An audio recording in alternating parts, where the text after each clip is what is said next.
Hello tout le monde, c'est votre bon Rof qui est de retour. Et oui, après un tournoi, j'ai fait un tournoi aujourd'hui. Alors j'en ai pas parlé trop sur les réseaux, enfin j'ai pas fait de report comme je fais habituellement. Il se trouve qu'il y a eu, voilà, il y a eu pas mal de petites choses à faire. Et puis je me suis dit, et puis je commençais un peu mal. Je commençais un petit peu mal. Je me suis dit non mais tranquille, j'ai juste pour tester. En fait ça c'est pas trop mal fini. Donc c'était au Vésinet pour information. Ça s'est vraiment très très bien passé. A priori les organisateurs veulent faire ça à tous les débuts de nouveaux sets. Donc ça franchement ce serait vraiment très cool.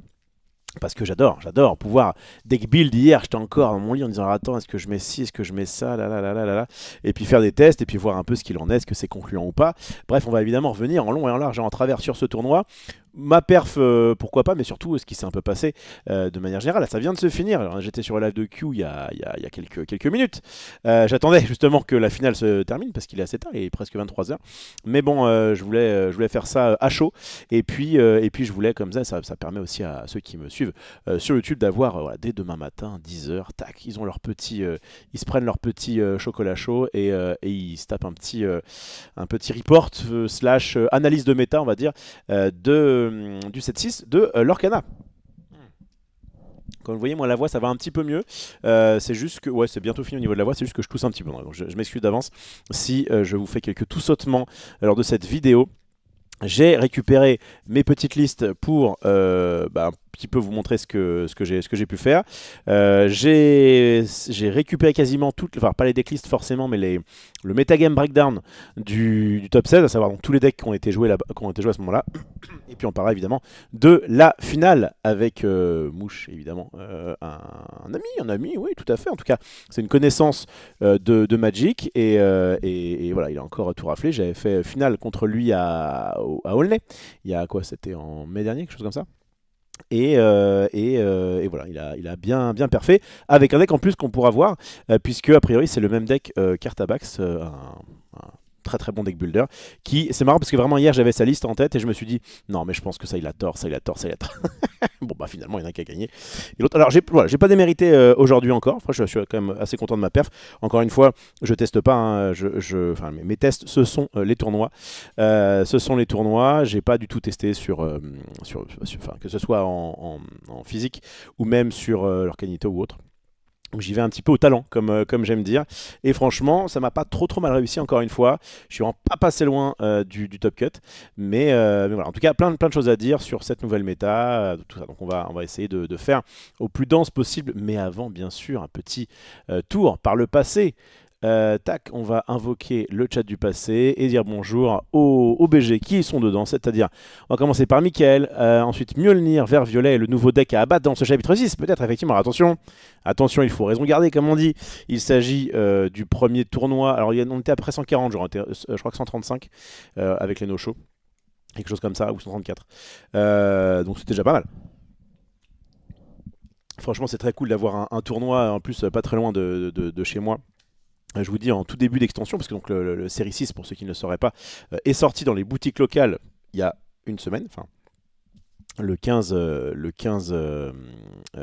novembre, oui c'est en novembre tout à fait. Ça sort officiellement le 27 novembre, donc ce mercredi-là.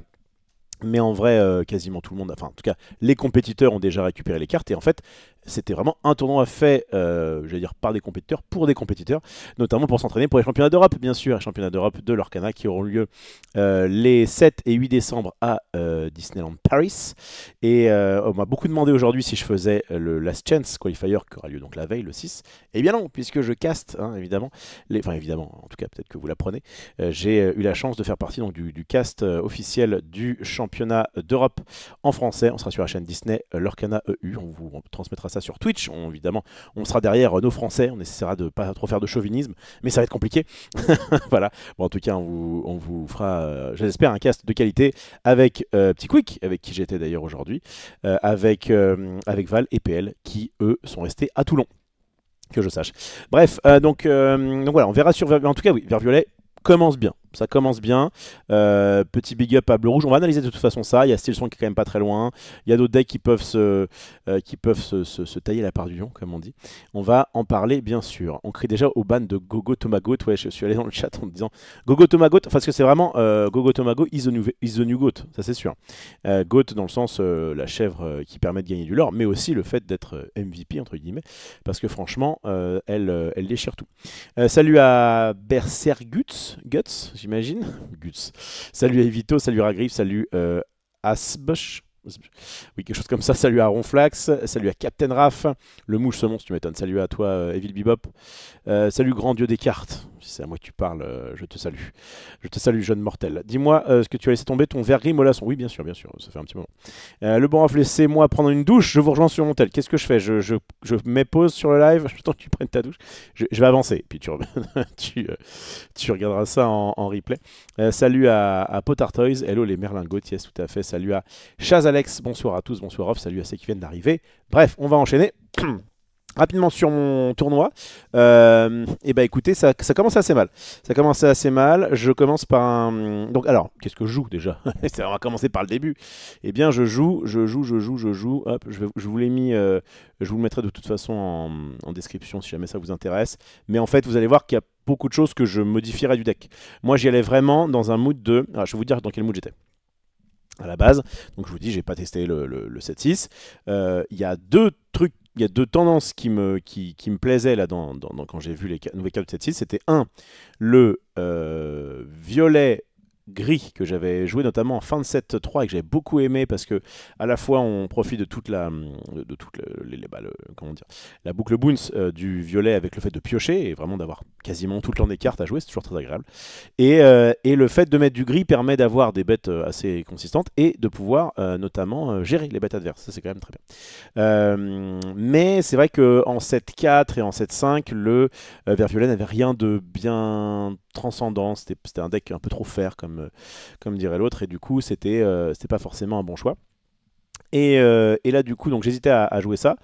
J'ai vu qu'il y avait une liste avec Fée Clochette, mais j'y croyais moyen. Je me suis dit, bon, est-ce que je pars sur un mode good stuff, mais bon, bah, je sais pas trop où je vais, quoi, parce que voilà, c'est pas une association de couleurs qui était très forte ces derniers mois. Ou alors, est-ce que je reste sur un vert violet que j'avais joué au Lorca? Oh, merci beaucoup, merci Q. Bah, justement, on va évidemment parler de ça. Ça fait un peu suite. C'est un peu l'after.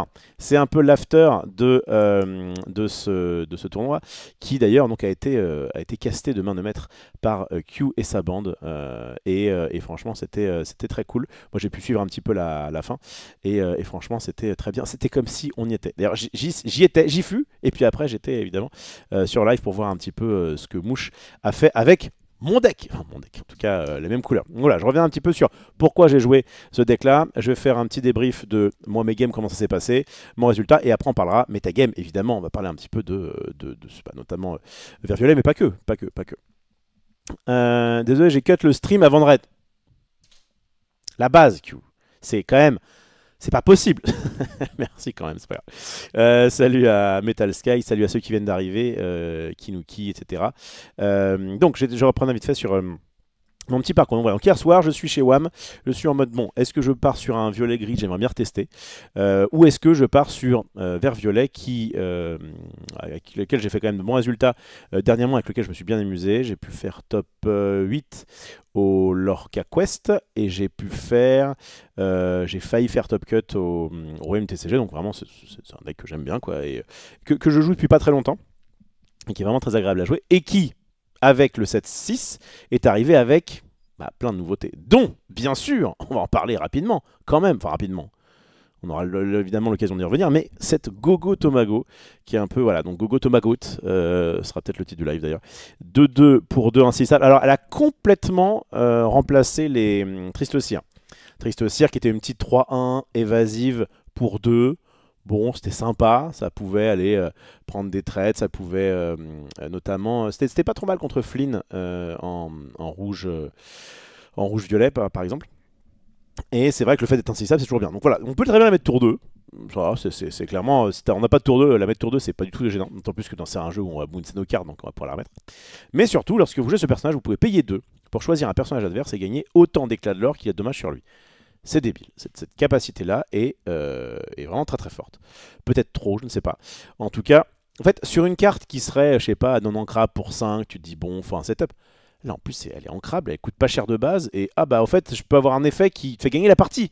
Parce que moi, donc pour avoir joué quand même pas mal ces derniers temps Violet-Vert, le problème de Violet-Vert, enfin, c'est un deck, en tout cas en 7-5, que je considérais comme étant aggro lent. C'est bizarre. C'est un deck qui peut faire des sorties assez aggro, qui va prendre du lore petit à petit, mais qui est mou, un aggro mou. Voilà, c'était un aggro mou à l'époque. Ça l'est un peu moins maintenant. Ça l'est un petit peu moins. Ça l'est toujours un petit peu, c'est-à-dire que c'est pas hyper rush, genre vas-y, tour 4, si jamais j'ai pas gagné, j'ai perdu. J'exagère à peine. Mais c'est un aggro mou dans le sens où on va mettre des cartes, on va lorer tranquillement, et puis en fait au fur et à mesure, donc le gars va nous gérer des trucs, des machins, nous aussi d'ailleurs on peut gérer, moi j'aime beaucoup pouvoir gérer aussi le board adverse quand il y a des trades intéressants à faire. Et à un moment donné, ça a monté. Et en fait, comme on a notamment la base violette qui nous fait avoir toujours des cartes, je vous dis, avec la boucle Boons, etc., et ben on va toujours avoir de quoi me foutre du fioul. Et l'or par l'or, on va arriver, parfois péniblement, à 20. Et bien, grâce à deux cartes, donc il y avait la chèvre qui permettait notamment de finir les games qui étaient un peu poussifs sur la fin depuis un petit moment. Là, on récupère Gogo Tomago, qui est donc débile. Moi, il y a une fois, je sais plus contre qui, j'ai dû le noter quelque part. J'avais 10 donc c'était vraiment une fin de partie quoi, mais j'étais un peu low en termes de l'or. Et j'ai pu faire Gogo Tomago, Boons parce que moi je jouais encore la mime, c'est laquelle? La mime serpent. Je trouve qu'elle est quand même pas trop mal. Et hop, je rebounce Tomago, je la rejoue. Donc j'ai gagné 8 de l'or flat, sans que le mec puisse rien faire. En tout cas, il avait 4 blessures, tant pis pour lui. Donc c'est vraiment ça, c'est, je pense, une des meilleures cartes du format. On verra, parce que encore une fois, est-ce que là c'est surprenant, donc les gens jouent pas trop autour. Peut-être que ça aide. Peut-être elle perdra un petit peu de sa superbe dans les jours à venir, quoi. Ça reste une carte très forte. En fait, c'est ça. C'est flat, c'est quand même très fort. Et si tu dois tourner autour, tu vas faire des mauvais plays. Enfin bref, non, c'est vraiment pas mauvais. Donc Gogo Tomago en MVP. Alors, pour compléter les Gogo Tomago, on a quand même... c'est quoi Blanche? Ouais. La Rose Blanche, qui est une nouvelle goat, qui coûte un petit peu moins cher, qui a une petite stat en moins, mais qui permet effectivement directement de gagner un de l'or. Donc c'est vraiment très bien. Une petite carte à mettre... En fait, dans ce genre de jeu, même quand on la met tour 3, on est content. On est content, on a pris son petit point de l'or, on sait que ce sera ça de moins à aller chercher. Et puis, mine de rien, 3-3, ça fait des choses. Donc ça, généralement, les listes en joue, enfin de ce que j'ai vu, et moi, en tout cas, c'était le cas pour Petit Coucou et moi, on en a joué 3, et ça faisait clairement le taf. Et quand même... qu'est-ce que récupère bon, déjà, je vais plutôt partir sur le deck là, mais après, je raconterai un petit peu.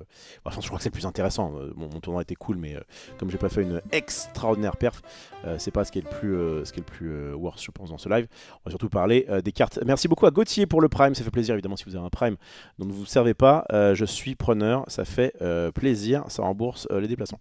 Qu'est-ce que je voulais dire? Donc, il y a évidemment le génie. Alors, le génie, c'est fou comme à l'époque, il y a encore une semaine, pour moi, une des meilleures, un des meilleurs personnages, tout couleurs confondues, c'était le lapin. Évidemment, Merlin Lapin. Merlin Lapin, vraiment, depuis le 7 du coup 2, c'est ça, ouais. Depuis le 7-2 a été une des meilleures cartes notamment du violet, mais même, je veux dire, si on fait un top 10 des meilleurs persos jusque-là, comme dirait mon ami Xari, il est top 3 et encore, c'est pas le troisième. Bon, je sais pas, faudrait, voilà. On mettrait des Flavorsham, on mettrait des choses qui font du card advantage. Il se trouve que ça fait un card advantage qui est fort, mais par contre, c'est une bête faible. C'est une bête qui a des stats de carte à 2, quoi. Et encore.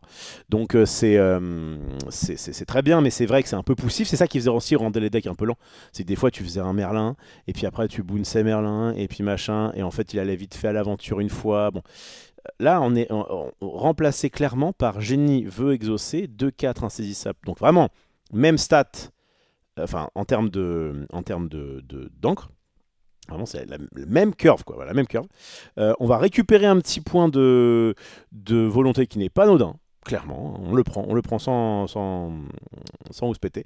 Les deux de l'or, ça c'est vraiment trop bien. Et bien sûr, le côté insaisissable. Et pour pouvoir contrebalancer ça, parce que sinon ce serait trop fort, on va juste piocher quand il arrive. Ah, bah quel dommage, on va pas le bouncer. Ben non, en fait, ça qui est cool, c'est qu'en fait, autant le lapin, il serait pas, enfin, il était mieux il était mieux dans la zone, dans le sac quoi. Il est mieux dans le sac le lapin. Il est mieux quand tu le joues, quand tu le poses, quand tu le remontes. Mais autant le génie, tu peux dire, je le joue, il me fait mon card d'avantage, il s'est remplacé. Et derrière, c'est une vraie bête. 2-4 insaisissable pour, c'est des stats de bête à 3 quoi. Et encore, enfin franchement, 2-4 insaisissable qui leur a 2, c'est évidemment bien meilleur qu'une carte à 2. C'est pas loin d'être d'une vraie carte à 4 en fait. Même sans le côté, alors je vous vois ce personnage piocher une carte. Franchement, ce serait une carte à 4 on va dire unco ancrable, ça me choquerait pas quoi. Et donc là, le fait de le faire non ancrable par rapport au fait de piocher une carte, c'est évidemment trop fort. Donc moi, je vous le dis dans la liste que j'ai faite, je me suis dit bon, faut voir le génie peut-être, machin, il avait une tête de bonne carte, mais je voulais tester pas mal de choses, et puis il est non ancrable, donc faut faire attention. J'ai mis que 3, je pense que c'est une erreur, je pense qu'il faut en mettre 4, et on n'en parle plus. Qu'est-ce que... je regarde vite fait le chat pour voir s'il n'y a pas, j'ai pas raté des trucs. Salut à Red Hood, je crois que je t'ai pas salué. Aggro mais qui gratte lentement, c'est un peu ça, ouais. C'est exactement ça. Couteau suisse, effectivement, le deck il est plutôt vraiment très bien. Évidemment, le Diablo, je vais en parler. Salut à Scylla, Génie et Gogo Tomago, les GOAT du 7-6. Ouais. Un 7-6 qui du coup est particulier parce que, en fait, les légendaires, il y a pour l'instant rien de bien. Que je sache, hein, attendez. Mais il me semble que les légendaires, il n'y a que dalle. Attendez. Je parle en jouable, hein. Enfin, je parle en jouable de compétition. Évidemment, si vous voulez jouer avec vos potes ou si vous voulez collectionner, c'était très bien. Donc, si je vais dans cartes, que je vais dans... c'est où les raretés. Légendaires, voilà. Et que je vais dans... ce serait où? Ce sont les 7 séries. Mère Azurite. Alors, Tiana, je pensais que ça allait être trop bien. Bon, en fait, personne ne la joue. Bah, en fait, elle s'intègre mal dans un deck, comment ça s'appelle, Silsong. Simba, est-ce qu'on en verra peut-être? C'était promettrice. Prometteuse, promettrice. Les 2 cartes jaunes étaient quand même pas mal. En plus, ça c'est une princesse, ça c'est quand même un boss quoi, Simba. Voilà. Alors Isma, j'en ai testé une, donc je pourrais vous faire mes retours sur ça. Je voulais justement, en fait, j'ai grosso modo remplacé un génie par une Isma en me disant bah tiens, elles ont c'est un effet un peu similaire de piocher, donc on va pouvoir comparer. Je vous dirai mes retours. Ça pour moi c'est pas jouable. Si ce petit Maui comme, si ce petit Maui il est quand même là. Oswald pour moi c'est pas trop intéressant. Baymax, j'en ai vu un, mais ça m'a pas vendu beaucoup de rêves. Et ce John Silver qui avait l'air d'être une grosse carte. En fait, peut-être que ce sera bien dans un futur où on pourra peut-être avoir des John Silver intéressants, parce que mine de rien, il était costaud celui-là. Mais c'est vrai que pour le moment, c'est un peu décevant. Il reste quand même le Maui qui est joué en bleu-rouge, et encore pas non plus en énorme, mais qui est quand même une bonne carte. Et c'est tout. Et en super rare, juste que je regarde. En super rare, il y a quoi à se mettre sous la main? J'ai vu des lilos. Alors, la seule lilo que j'ai vu, c'était sur un Sisson qui m'a dit j'aime pas du tout. Ça, c'est cool. Ça, c'est dégueu. Ça, c'est dégueu. C'est injouable. Alice. Éventuellement, Alice. Moi, je m'en suis pris quelques-unes. C'est pas si mal. Mais le problème, c'est que c'est une carte aggro dans une couleur qui l'est pas vraiment pour le moment. Donc, bon, on verra. Mais je me suis pris une sorte de violet. De violet bleu aggro, j'ai vu aussi un gris bleu qui jouait Alice, bon, à voir. Je me suis pris, non c'est pas celui-là. Et là il n'y a rien de bien. Donc vraiment, c'est une... Enfin, je fais bien ce que vous voulez, hein. Si vous kiffez ouvrir des boosters et tout, faites-vous plaisir. Mais je pense que juste récupérer des... Alors attends, faites voir en rare vite fait. Qu'est-ce que j'ai vu de beau en rare? Donc ce génie, il est insane. Bon, on voit, il a bien monté, hein. Il a bien monté. Je sais pas sur quoi ça se bat. Je crois que sur 4 marquettes, parfait. Donc le génie, effectivement, il faudra compter dessus. Gogo Tomago, la goutte, qui pour l'instant n'est pas très cher. Je sais pas si ça sera encore... mais à votre place, si jamais vous n'en avez pas un carré. Alors faites attention. Petit tips, il y en a dans le deck préconstruit. En foil, je crois en plus. Je crois qu'il y en a une foil dans le deck préconstruit qui est bleu-vert, je crois. Du 7-6, donc ça c'est cool. Tout ça, ça me semble très très peu jouable. Voilà, donc ah non, il y a un petit... J'ai oublié, j'ai disrespect le gris. Et le bleu. Ouais, on m'a joué ça. Pas trouvé ça. Quelqu'un qui avait essayé de faire. Mais c'est bien en fait, il y avait des gens qui testaient des trucs. Un violet, je vous dis, un violet bleu aggro. C'est pas nul, mais en tout cas, ça m'a pas vendu beaucoup de rêves. Et le reste. Ah, ici, Kaloun. Ouais, voilà. Je sauve Kaloun aussi. Je sauve Kaloun. Et d'ailleurs, il y a de fortes chances, je le dis dès maintenant, ça peut changer.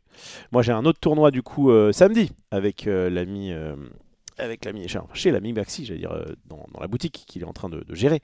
Atmos Arena Paris. Je crois qu'il reste genre 8 places, donc si jamais ça vous sauce, vous tapez Atmos Arena, Lorcana, Paris, machin. Et au plein milieu de Paris, il y a un tournoi à 64 joueurs avec, je pense, pareil, pas mal de monde du gratin francilien pour l'Orcana, puisque évidemment tout le monde veut, enfin tout le monde, les plus gros compétiteurs veulent tester, veulent, et puis c'est toujours trop bien de faire des tournois en tout début de méta, je trouve. Et Kaloun, c'est une carte que j'aurais joué volontiers. D'ailleurs, je me suis fait battre par un violet gris. Et franchement, elle aussi, elle dépote. Elle aussi, elle dépote. Déjà 3-2 résistance plus 1, on est bien pour une carte à 2. Et derrière, elle a un effet Robin pendant vos tours. Chaque fois que ce personnage en Bronia devient un défi, gagner 2 éclats de l'or.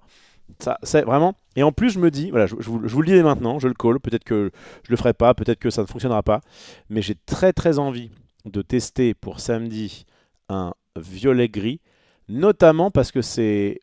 Je me souviens en tout cas à l'époque du 7-3, il y avait une sorte de pierre-feuille-ciseau entre les decks violets, à savoir, decks violets joués, je veux dire. Donc le violet rouge, qui était très fort, mais qui avait plutôt tendance à se faire battre par le violet vert, qui lui-même avait tendance à se faire battre par le violet gris, qui avait plutôt tendance à se faire battre par le violet rouge. Ça faisait une sorte de pierre-feuille-ciseau comme ça.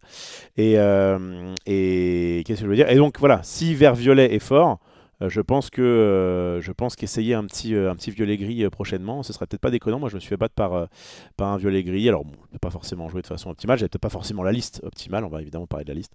Mais en tout cas, voilà. Bon, en tout cas, bon, sur le 7C, donc le 7.5 est cool. Ah oui, et évidemment, j'ai oublié de parler de Diablo. Je crois que c'est une commune, une unco. Alors, je sais pas ce qu'ils. Je sais pas.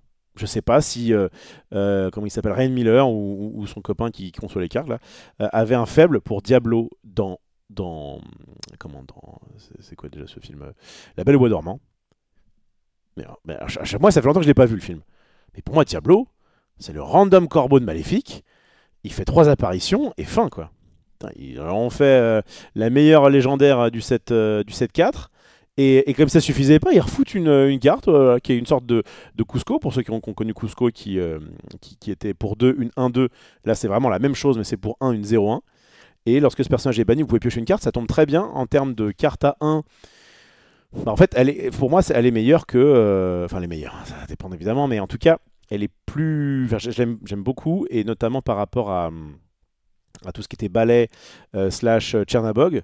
C'est trop bien parce qu'en fait on peut du coup aller tranquille. En fait dans un deck aggro, voilà, c'est vraiment très bien parce que ça peut permettre d'aller tranquillement à l'aventure et de dire que si jamais il se fait gérer d'une manière ou d'une autre, on va pouvoir piocher une carte et donc le remplacer. C'est notamment ce qui justifie, je trouve en ce moment, parce que ça n'a pas toujours été très bien, les merlins crabes. Merlin Crabe, avant sur Cusco c'était pas mal, là sur Diablo ça marche aussi. Hop, t'as une petite 3-1, tu vas chercher un truc, tu trades, tu pioches, bref. Donc franchement un jeu qui se tient bien. Attendez, je reviens un petit peu sur le chat. Le flavor text du lapin te correspond bien? Attends, tu me racontes celui-là. Pire journée pour se faire poser un lapin. Moi, je pose pas de lapin, moi. on m'en pose rarement, que je sache aussi. Ça c'est good. Celui du génie aussi. Ah, ça a intérêt à être mieux. Oh, ça fait du bien. Ouais, ça à la limite, ouais. Ouais, ça je peux le dire. C'est vrai. Bien. Salut à Lord Vulcan. Ravi de te réentendre avec ta voix. Oui, ça va un peu mieux. C'est encore un petit peu fébrile, mais ça va mieux. Voilà, une petite toux, mais ouais, ça m'aura duré un petit moment, c'est ça. Bon, après, c'est la vie que j'ai décidé de mener en disant que vas-y, mon corps est plus fort que la maladie, donc je vais pas avoir de médecin. Mais bon, ça va, c'est vraiment sur la fin, quoi. Bonsoir, en effet, le génie semble auto-inclus dans beaucoup de decks violets, oui, ça c'est sûr. Maui Requin est en train d'appeler la police.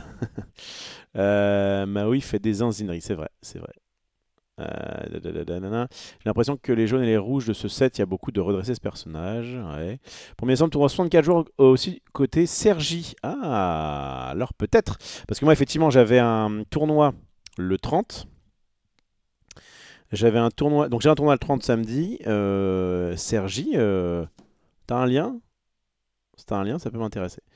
Parce que voilà, maintenant, depuis septembre, là, j'ai mes week-ends, que ce soit du côté de ma fille ou du côté de. Ah, merci beaucoup. Du côté de Max, puisque maintenant, ça peut être toujours le jour du dimanche, mais on fait plus rien le dimanche. Et ça permet de pouvoir faire des events. Et tout ça, bah, moi j'aime beaucoup quand il y a un but dans le but dans le but. Et le principe, c'est que eh bien, ces tournois-là, bah, non seulement je prends du plaisir à être là-bas, mais en plus de ça, ça me permet de me préparer du coup pour le cast du championnat d'Europe où là je serais, j'aurais mis les mains dans le cambouis. J'aurais été, enfin il y a rien de mieux. Enfin non, je dis rien de mieux, c'est pas forcément vrai, mais quand tu es, je sais pas moi, un ancien footballeur, c'est quand même meilleur quand tu dis au gars, mais allez vas-y, passe là. Le mec qui a rien fait de ça, qui sait rien faire de ses pieds, voilà, c'est plus compliqué quoi. Mais bref. En plus, ils lui font un artwork de fou à Diablo. Non, mais Diablo, il le respecte trop, hein, franchement. Il respecte pas Mini. Enfin, Mini, ils l'ont vite fait à un moment donné. Mais il respecte pas Mickey. Mickey, quand même, c'est le boss de Disney. Les Donald, ouais, ils essaient d'en foutre des légendaires, ils n'y arrivent pas. Diablo, Diablo, super. Diablo, je sais pas ce qu'ils ont. Nanana. Le prochain Disney, Diablo en personnage principal. Ah, ben c'est peut-être un flash forward, hein. Il y aura peut-être un. Comment ils appellent ça une série là en parallèle. Bref, vous l'avez. Sur Diablo, j'en sais rien. Ma femme a dit le Diablo a plus de place dans les live a plus de place dans les live action. Dans le live action. Ok. J'ai pas vu live action de Maléfique notamment. Mais effectivement, peut-être ça peut s'expliquer. Il a peut-être bien aimé le film. Je crois que c'était avec Angelina Jolie, il me semble. Les premières games de la finale étaient top. Ah, j'ai juste vu. Alors, j'ai vu quoi? J'ai vu la dernière game qui était expéditive. J'ai vu la fin de la deuxième qui était pas mal, ouais. Qui était pas mal. T'as Alzheimer, j'en avais parlé il y a quelques jours, le tournoi à Sergi. C'est le 3 à tête qui organise. Moi? Ouais, désolé, j'étais malade. L'Orcana, 64 joueurs, ok, très bien. 11 joueurs inscrits sur la mythe de 64, on va essayer de faire péter ça. Alors attends, le Troll de tête organise ce magnifique événement. Ah, mais c'est. Ah, oui, d'accord, c'est un nom, Troll de tête, parce que c'est aussi un format de Magic pour moi. Attends, je vais leur faire un petit peu de pub, comme ça on sera. Venez là, venez, on sera beaucoup. Au moins que ce soit complet. Moi j'aime bien les tournois qui sont pas loin. Alors par contre. Ah, mais oui, ça me parle. Je crois que ça me parle. Au Coesio Sergi. Troll de tête organise ce magnifique événement de 64 jours où plusieurs displays ainsi que de nombreux autres lots sont à gagner. Vous trouverez toutes les informations nécessaires dans les différents onglets. Impeccable. 35 balles quand même. Hein. J'espère que les lots sont bien parce que là pour 20 balles on avait vraiment beaucoup de choses. Ok, vas-y, vite fait. Règle 10h. 10h30. Bon, déjà c'est bien. Nombre de rondes 6. Bon, après, forcément à 64 joueurs, c'est du BO2. Ok, on a fait du BO3 aujourd'hui, on va vous en parler. Un judge machin, c'est super. Il n'y a pas de proxy, ça c'est cool. D'accord, bon, très bien. Le prix. Alors, le prix, c'est quoi? 2 displays 7.6, un display 7.6. Donc, il y a grosso modo une case pour. Attends, oui, ça. Une case pour le top 4. Il y a une case pour le top 4, un peu plus de l'eau derrière. 35, ça me paraît un peu rush, mais bon après, il faut soutenir un petit peu les magasins locaux. En fait, il y a aussi des associations qui n'ont pas spécialement de soucis de là, par exemple, les locaux. Je crois que c'est prêté. Je sais pas si c'est par la mairie ou si c'est le gars qui organise. Je crois qu'il m'avait dit, mais je me rappelle plus trop. Bref, c'est toujours pas forcément évident. Mais en tout cas ouais, ça me botte bien. En tout cas, ça se curverait bien avec le fait que je fasse un tournoi le samedi, un tournoi le dimanche. Ouais, ça pourrait m'intéresser. Bref. Revenons ici. Il y a la bouffe dans le PAF. Ok. Dans la PAF. Participation aux frais. Ok, c'est déjà pas mal. D'accord. Non, non, non, non, non, non, non. De display le premier, donc oui, pas mal. Non, mais c'est ça. En fait, ça reste un 64 joueurs. Forcément, ça fait bizarre quand on a l'habitude de. Enfin, là, dernièrement, l'Orca Quest, je crois, c'était quoi 5 cases. Il y avait 20 displays. Mais bon, on était 700. Ça change, évidemment. Sur le nombre de joueurs finaux, les lots seront sûrement refaits, mais ça a le temps de bouger. Ok. Ouais, j'ai vu qu'il y a 11 personnes pour l'instant. Bon, on va essayer de monter ça.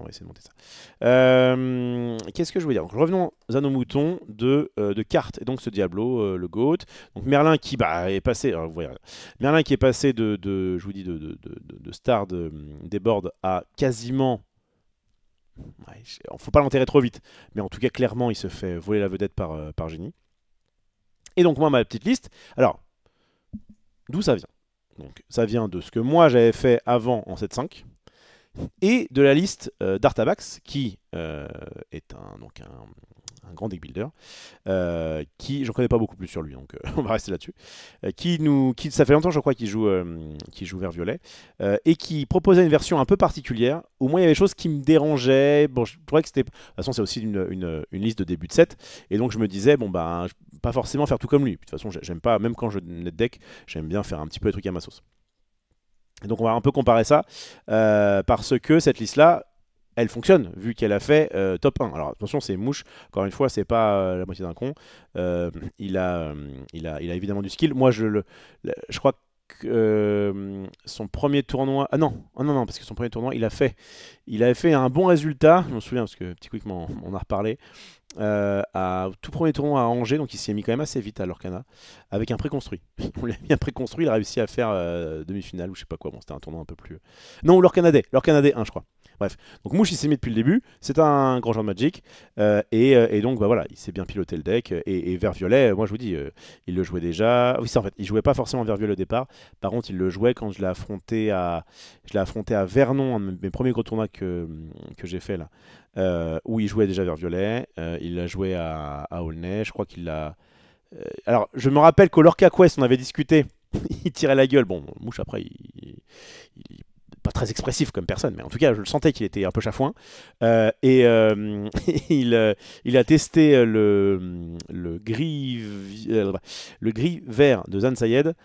Il était en mode Cruel Diablesse, j'ai envie de déchirer la carte. Enfin, c'est le fameux moment. Enfin, quand tu as l'habitude de jouer ce genre de deck, où tu pioches, où tu es rarement en manque de fuel, et que tu joues un deck discard qui, oui, peut faire des sorties un peu débiles, mais qui parfois peut juste être en mode je pioche, je joue un truc, je pioche, je joue un truc. C'est clair que c'est pas le même jeu. Bref, j'aime pas jouer des cartes nulles, il disait. Ça m'étonne pas de lui. J'ai joué Mime éléphant x2 aujourd'hui contre Gris, ça fait vraiment le café. Ouais, moi je l'avais testé, j'avais pas trouvé bonne. Peut-être à retester en 7-6, mais wow, je la trouve molle. En plus, elle est dans la curve du génie, donc ça me paraît un peu compliqué. Éléphant, parce que je la trouve, mais je trouve qu'ils ont très bien respecté le design de la carte, à savoir le côté éléphant lourdeau. C'est que elle arrive, elle bounce un truc, puis il faut que tu prennes des dégâts sur quelque chose, qu'elle résiste un tour, et après seulement au début de ton tour, elle peut faire quelque chose. En fait, elle met 3 tours à s'activer, ça m'a envie de tout casser. Donc ouais, je suis pas... Enfin, c'est pas du tout ce que je vous conseillerais. Donc voilà, je suis parti de cette liste-là, je suis parti de mes anciennes listes aussi pour me dire, bon voilà, qu'est-ce que j'ai envie de jouer. Et donc, je suis arrivé à cette petite conclusion. Je peux peut-être zoomer un petit peu pour que vous voyez bien les cartes. Voilà, ça me semble pas mal. Bon, elles sont en anglais, je suis désolé, mais ce sera plus facile comme ça. Le terrain, vous savez quoi, on va comparer les 3 listes. Parce qu'en gros, donc il y a la liste d'Artabax, la liste de moi-même et la liste que Petit Quick jouait, qui est une sorte de mix un peu entre les deux. En gros, on a fait une sorte de mix pour elle. Je vais où? Hop, deck, my deck. Excusez-moi, il faut qu'il vérifie que je suis pas un robot. Voilà, petit coup de vient. Ça, je vous les ai mis en. Si ça vous intéresse, c'est sur mon compte Dreamborn, Olivier Orphelos. Et je pense que je vous mettrai ça en description. Voilà, donc, à la base, on va faire cœur par cœur, ça vous va? Voilà, ça sera intéressant. Donc, je rappelle que c'est la liste, alors, carte pour carte, je crois, je pense, que jouait Mouche aujourd'hui, et c'était déjà donc la liste d'Artabax qui avait fait un bon résultat lors d'un tournoi qui était le jour J de la sortie, je crois, ou peut-être le week-end de la sortie. Et donc voilà, donc ça peut être intéressant. Bon, 4 Chernabog, on est tous, 4, pardon, 4 Merfolk, on est tous d'accord. 4 Diablo, on est tous d'accord. Ça, c'est ton meilleur tour 1. Et ça, je pense que c'est ton deuxième meilleur tour 1. Ça, c'est, voilà. Si t'as pas de Merfolk, tu peux mettre un petit Diablo. Ce qui est bien, c'est qu'il est ancrable. Ce qui est bien, c'est qu'en fin de partie, il peut aussi faire le taf. Bref, voilà. Et ensuite, des Chernabog. Alors, les Chernabog, je crois que moi, j'en ai rejoué 2 aussi. Petit coup qu'on lui en avait pas mis. Mais Chernabog, effectivement, Chernabog pour moi, c'est une sorte de sous-Diablo. C'est pas mauvais parce que ça peut quand même aller prendre des trades quand tu es notamment sur la draw. Quand t'es deuxième joueur, ça peut t'aider justement à aller choper les Merfolk adverses ou des choses comme ça.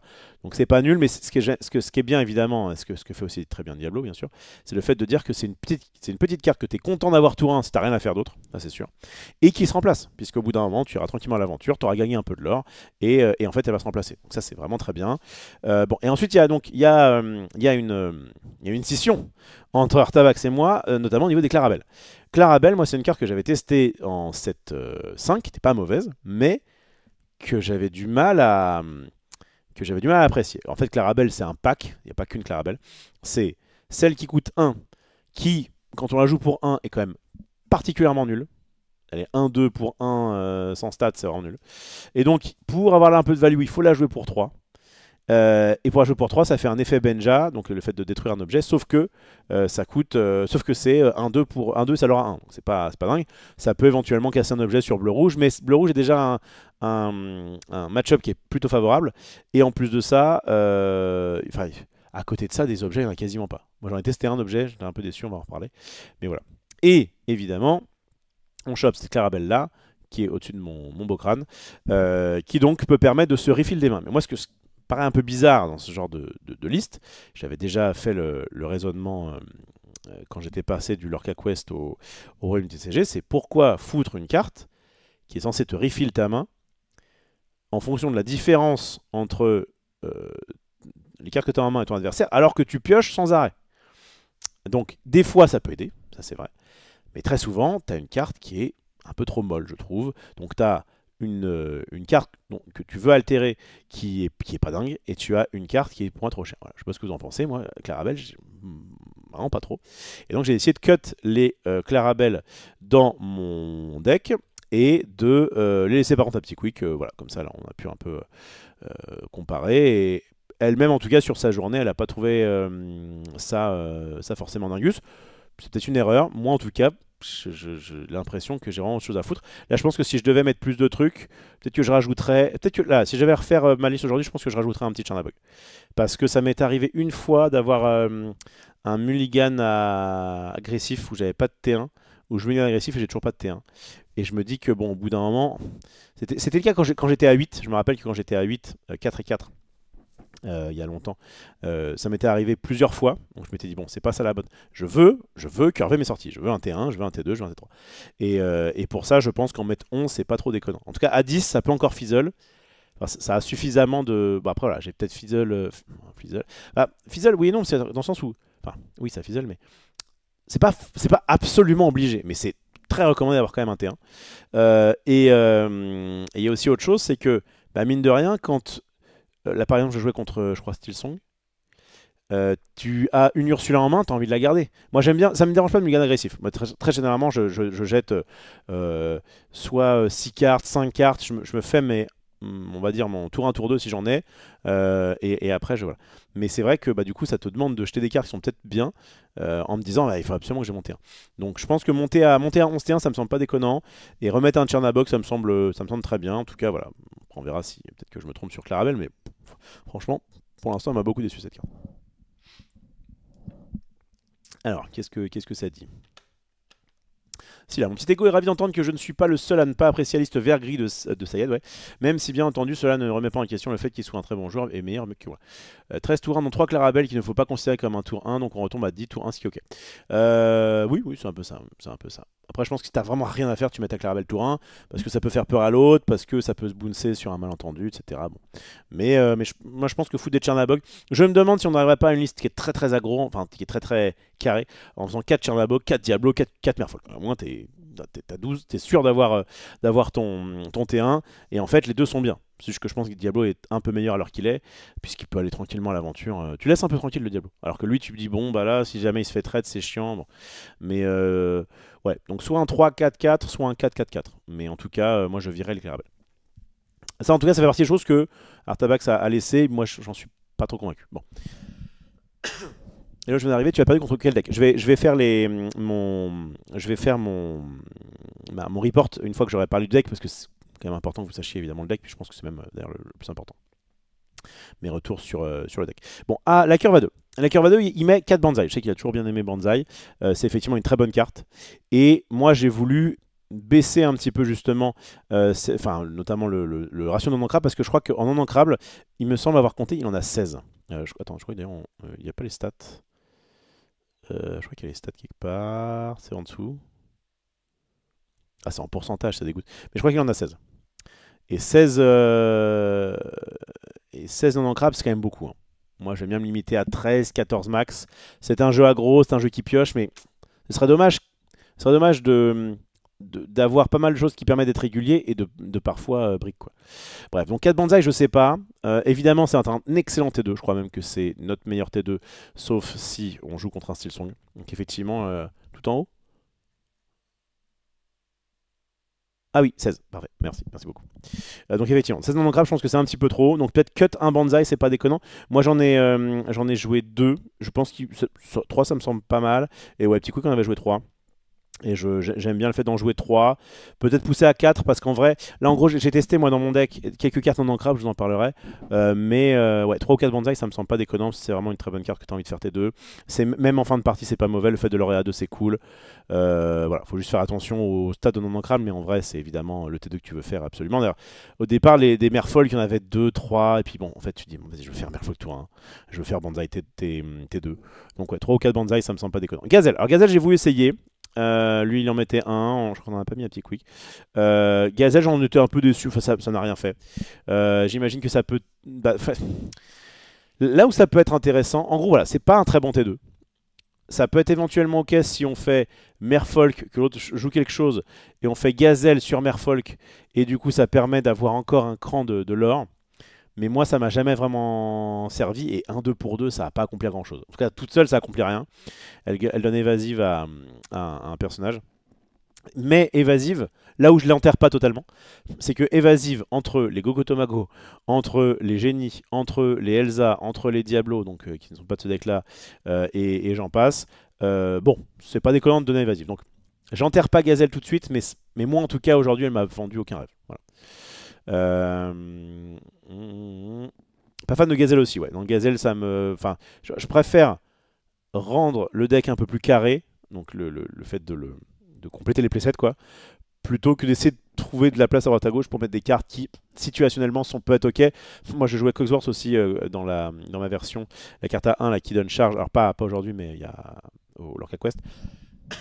Et j'étais pas très convaincu, enfin les fois où je l'avais, de temps en temps tu dis, ouais c'est ça, le problème des cartes comme ça c'est que de temps en temps c'est bien, de temps en temps c'est pas bien. Et en fait t'as beaucoup de cartes où c'est quasiment bien tout le temps. Donc je crois que je préfère avoir la régularité plutôt que la diversité, ce qui n'est pas le cas. Alors je parle si jamais je devais faire le championnat d'Europe demain. Là j'ai aussi joué pas mal de cartes en one-off, en x1, pour les tester. Et là c'est différent. Bref, en tout cas la version finale, je pense pas qu'on gardera Gazelle. Bon, Gogotomago on en a parlé. C'est la GOAT, hein, ça y a pas de problème.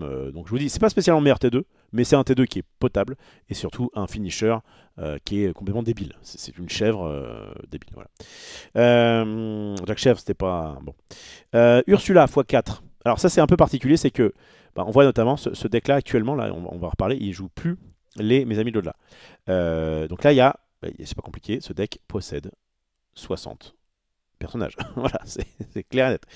Après, les personnages à Lorcana sont très versatiles. Tu peux aller chercher d'autres bêtes avec, tu peux gagner du lore. Enfin, bon, voilà, ça fait. Les personnages à Lorcana, en tout cas actuellement, font quand même clairement le taf, notamment dans ces coups-là. Le fait est que. Donc, oui, des fois, Ursula, c'est une 1-3 pour 2. Là, il met une grosse Ursula, ce qui je trouvais pas forcément assez. En tout cas, pareil, quand on a besoin, bah, elle est jamais là. Hein. Alors, tu peux faire peur. Tu peux dire, tiens, j'ancre une Ursula. Regarde, j'ancre une Ursula à 7. Je la pose là. Et comme ça, dès que tu as une Ursula à 2, le mec il fait attends, je vais la fumer parce que c'est jamais ce qui peut se passer. Mais bon. Donc, ouais, Ursula, il faut qu'elle soit là, notamment parce que Silsong est quand même évidemment très représenté. En plus, on était dans un format où on joue en BO3 les rondes pour s'entraîner justement au last chance de l'Europe, enfin, du championnat d'Europe. Et du coup, eh bien, comme c'était du BO3 55 minutes, qu'en fait on a 10 minutes de plus qu'en BO2 pour faire techniquement une game de plus parfois, et ben il y avait en fait pour moi le metacall, voilà, vraiment je l'ai dit la veille, petit coup pour en témoigner. Je me suis dit voilà, Silsong est très fort comme deck. Son prédateur naturel était bleu-rouge au 7-5. Mais voilà, en gros ça fait partie des deux meilleurs decks du format. Le plan c'est donc dans un format BO2, les deux peuvent être joués à peu près normalement. Dans un format BO3, sachant que si tu fais des miroirs de contrôle, tu vas pas forcément finir tes games, et donc bah, c'est chiant. D'autant plus que là, en fait, ils ont fait un format particulier où en fait c'était du BO3 où dans les rondes il y avait de la mort subite. C'est-à-dire que si à la fin des rondes il y avait donc 5 tours additionnels à se partager, et ensuite c'était celui qui avait le plus de l'or qui gagnait. Donc c'était encore plus pénalisant, on va dire, pour les decks contrôle. Mais du coup, le bon plan, et en vrai, on va en parler après du top 16, bah, finalement ça a été à peu près ce que je pensais. C'est-à-dire que, comme les gens se disaient, beaucoup de gens, je pense, se sont dit, oh non, bah non, si c'est du BO3 mort subite 55 minutes, je ramène pas un deck contrôle. Et donc, bah, les mecs peuvent se dire, bah, beaucoup de gens vont se penser ça, et donc je ramène un Silsong jaune-gris, et je suis tranquille, j'ai pas mon prédateur naturel. Et ben, allez, je vous le spoil maintenant.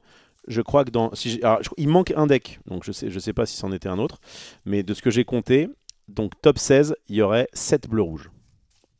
J'ai essayé de prendre des photos rapidement sans les faire chier, etc. J'en suis arrivé à ce stade-là. Bon, c'est qu'en fait, bah, les gars, juste, ils jouaient vite, et puis, et en fait, ils ont pu du coup manger, je pense, du Silsong pendant un petit moment. Par contre, il fallait quand même passer à côté des violets verts, parce qu'il y en avait quand même quelques-uns. Bref, je reviens à mes moutons. Donc, au niveau de la curve 2, au niveau de la curve 2, donc Gazelle boss, Cocotomago la boss, Ursula la boss et Banzai le boss. Voilà. Et en fait, clairement, faire un 4-4-4, ça me semble pas du tout déconnant. Sauf que ceux qui ont l'habitude de jouer du violet ont remarqué l'absence criante d'une carte qui n'avait pas mérité ça, je trouve. Et c'est Manamim. Moi, personnellement, j'en ai joué 4 et j'en étais très content. Alors, est-ce qu'on peut cut dans les Manamim à 2? Peut-être. Effectivement, elle est moins impressionnante que celle à 3 parce que la charge est vraiment très pratique. Le fait d'avoir 4. Voilà. Celle à 3 est toujours en x4, il n'y a pas de souci. Cette mime-là, peut-être pas forcément en prendre 4, notamment parce que bah, maintenant on a grâce à Gogo, éventuellement Banzai, etc. Enfin, voilà, grâce à ces 3 cartes-là, on a quand même de quoi faire des choses au T2 qu'on n'a pas spécialement envie de faire. Le T2 un peu mou, de l'agro mou, à savoir, je mets un Merfolk, je le bounce avec mime, bon je le reposerai plus tard. On est plutôt là pour dire, je veux un truc qui reste, Banzai je fais un truc qui reste, et en fait Madame Mime est surtout un truc de fin de partie, où justement tu peux bouncer tes gogo, tes chefs, tes que sais-je. Donc voilà, mais en tout cas, en remettre, ça me semble pas déconnant, c'est une carte qui est ancrable, qui au pire peut être un T2 très correct, et qui fait, je pense, le taf. Voilà, par rapport à, voilà, clairement, moi je dégagerais donc des Clarabelle, des Gazelles, et je foutrais des mimes. Peut-être pas forcément 4, mais en tout cas, moi, elle m'a pas du tout... en fait, il y a une autre carte où je me suis dit, ah, effectivement, maintenant c'est peut-être de trop, c'est pas Madame Mime. Voilà. Avec des combats de board, t'as pas envie d'enlever un body. Oui, c'est sûr, mais parfois, on sait ce que ça fait. Ça permet de le laisser engager, ça permet de... Enfin, dégager, je veux dire. Ça permet de remettre comment dire, les points de vie au maximum d'un personnage. Ça permet de bouncer des merlins. Enfin, c'est une bonne carte. Effectivement, le fait de baisser le ratio de lapin fait que c'est un peu moins fort, mais j'étais quand même très content de l'avoir. Voilà. Ça remonte la chèvre. Non, mais c'est une excellente carte. Juste, je peux comprendre le côté un peu drastique, mais je trouve que c'est. Enfin, voilà, moi, je préfère laisser des Damim que de mettre des Clairvel, par exemple. Bon, chacun verra midi à sa porte. Ensuite, alors, j'ai fini avec la curve A2. J'ai fini avec la curve A2, je crois que oui. Et elle avait joué quoi en curve A2? Elle avait 3 Banzai, 3 Madame Mim, vous voyez. 4 Gogo et 4 Ursula, ce qui me semble un bon ratio. Pas pour rien que.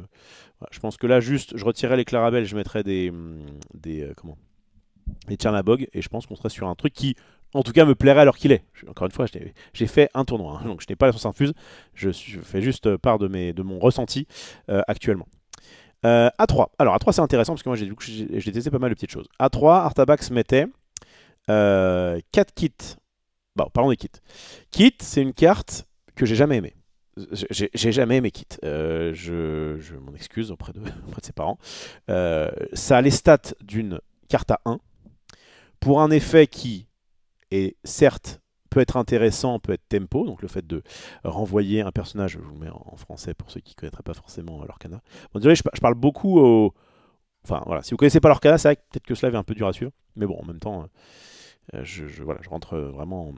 J'essaie de faire un peu pédagogique, mais je m'adresse quand même à des gens qui connaissent un minimum le jeu.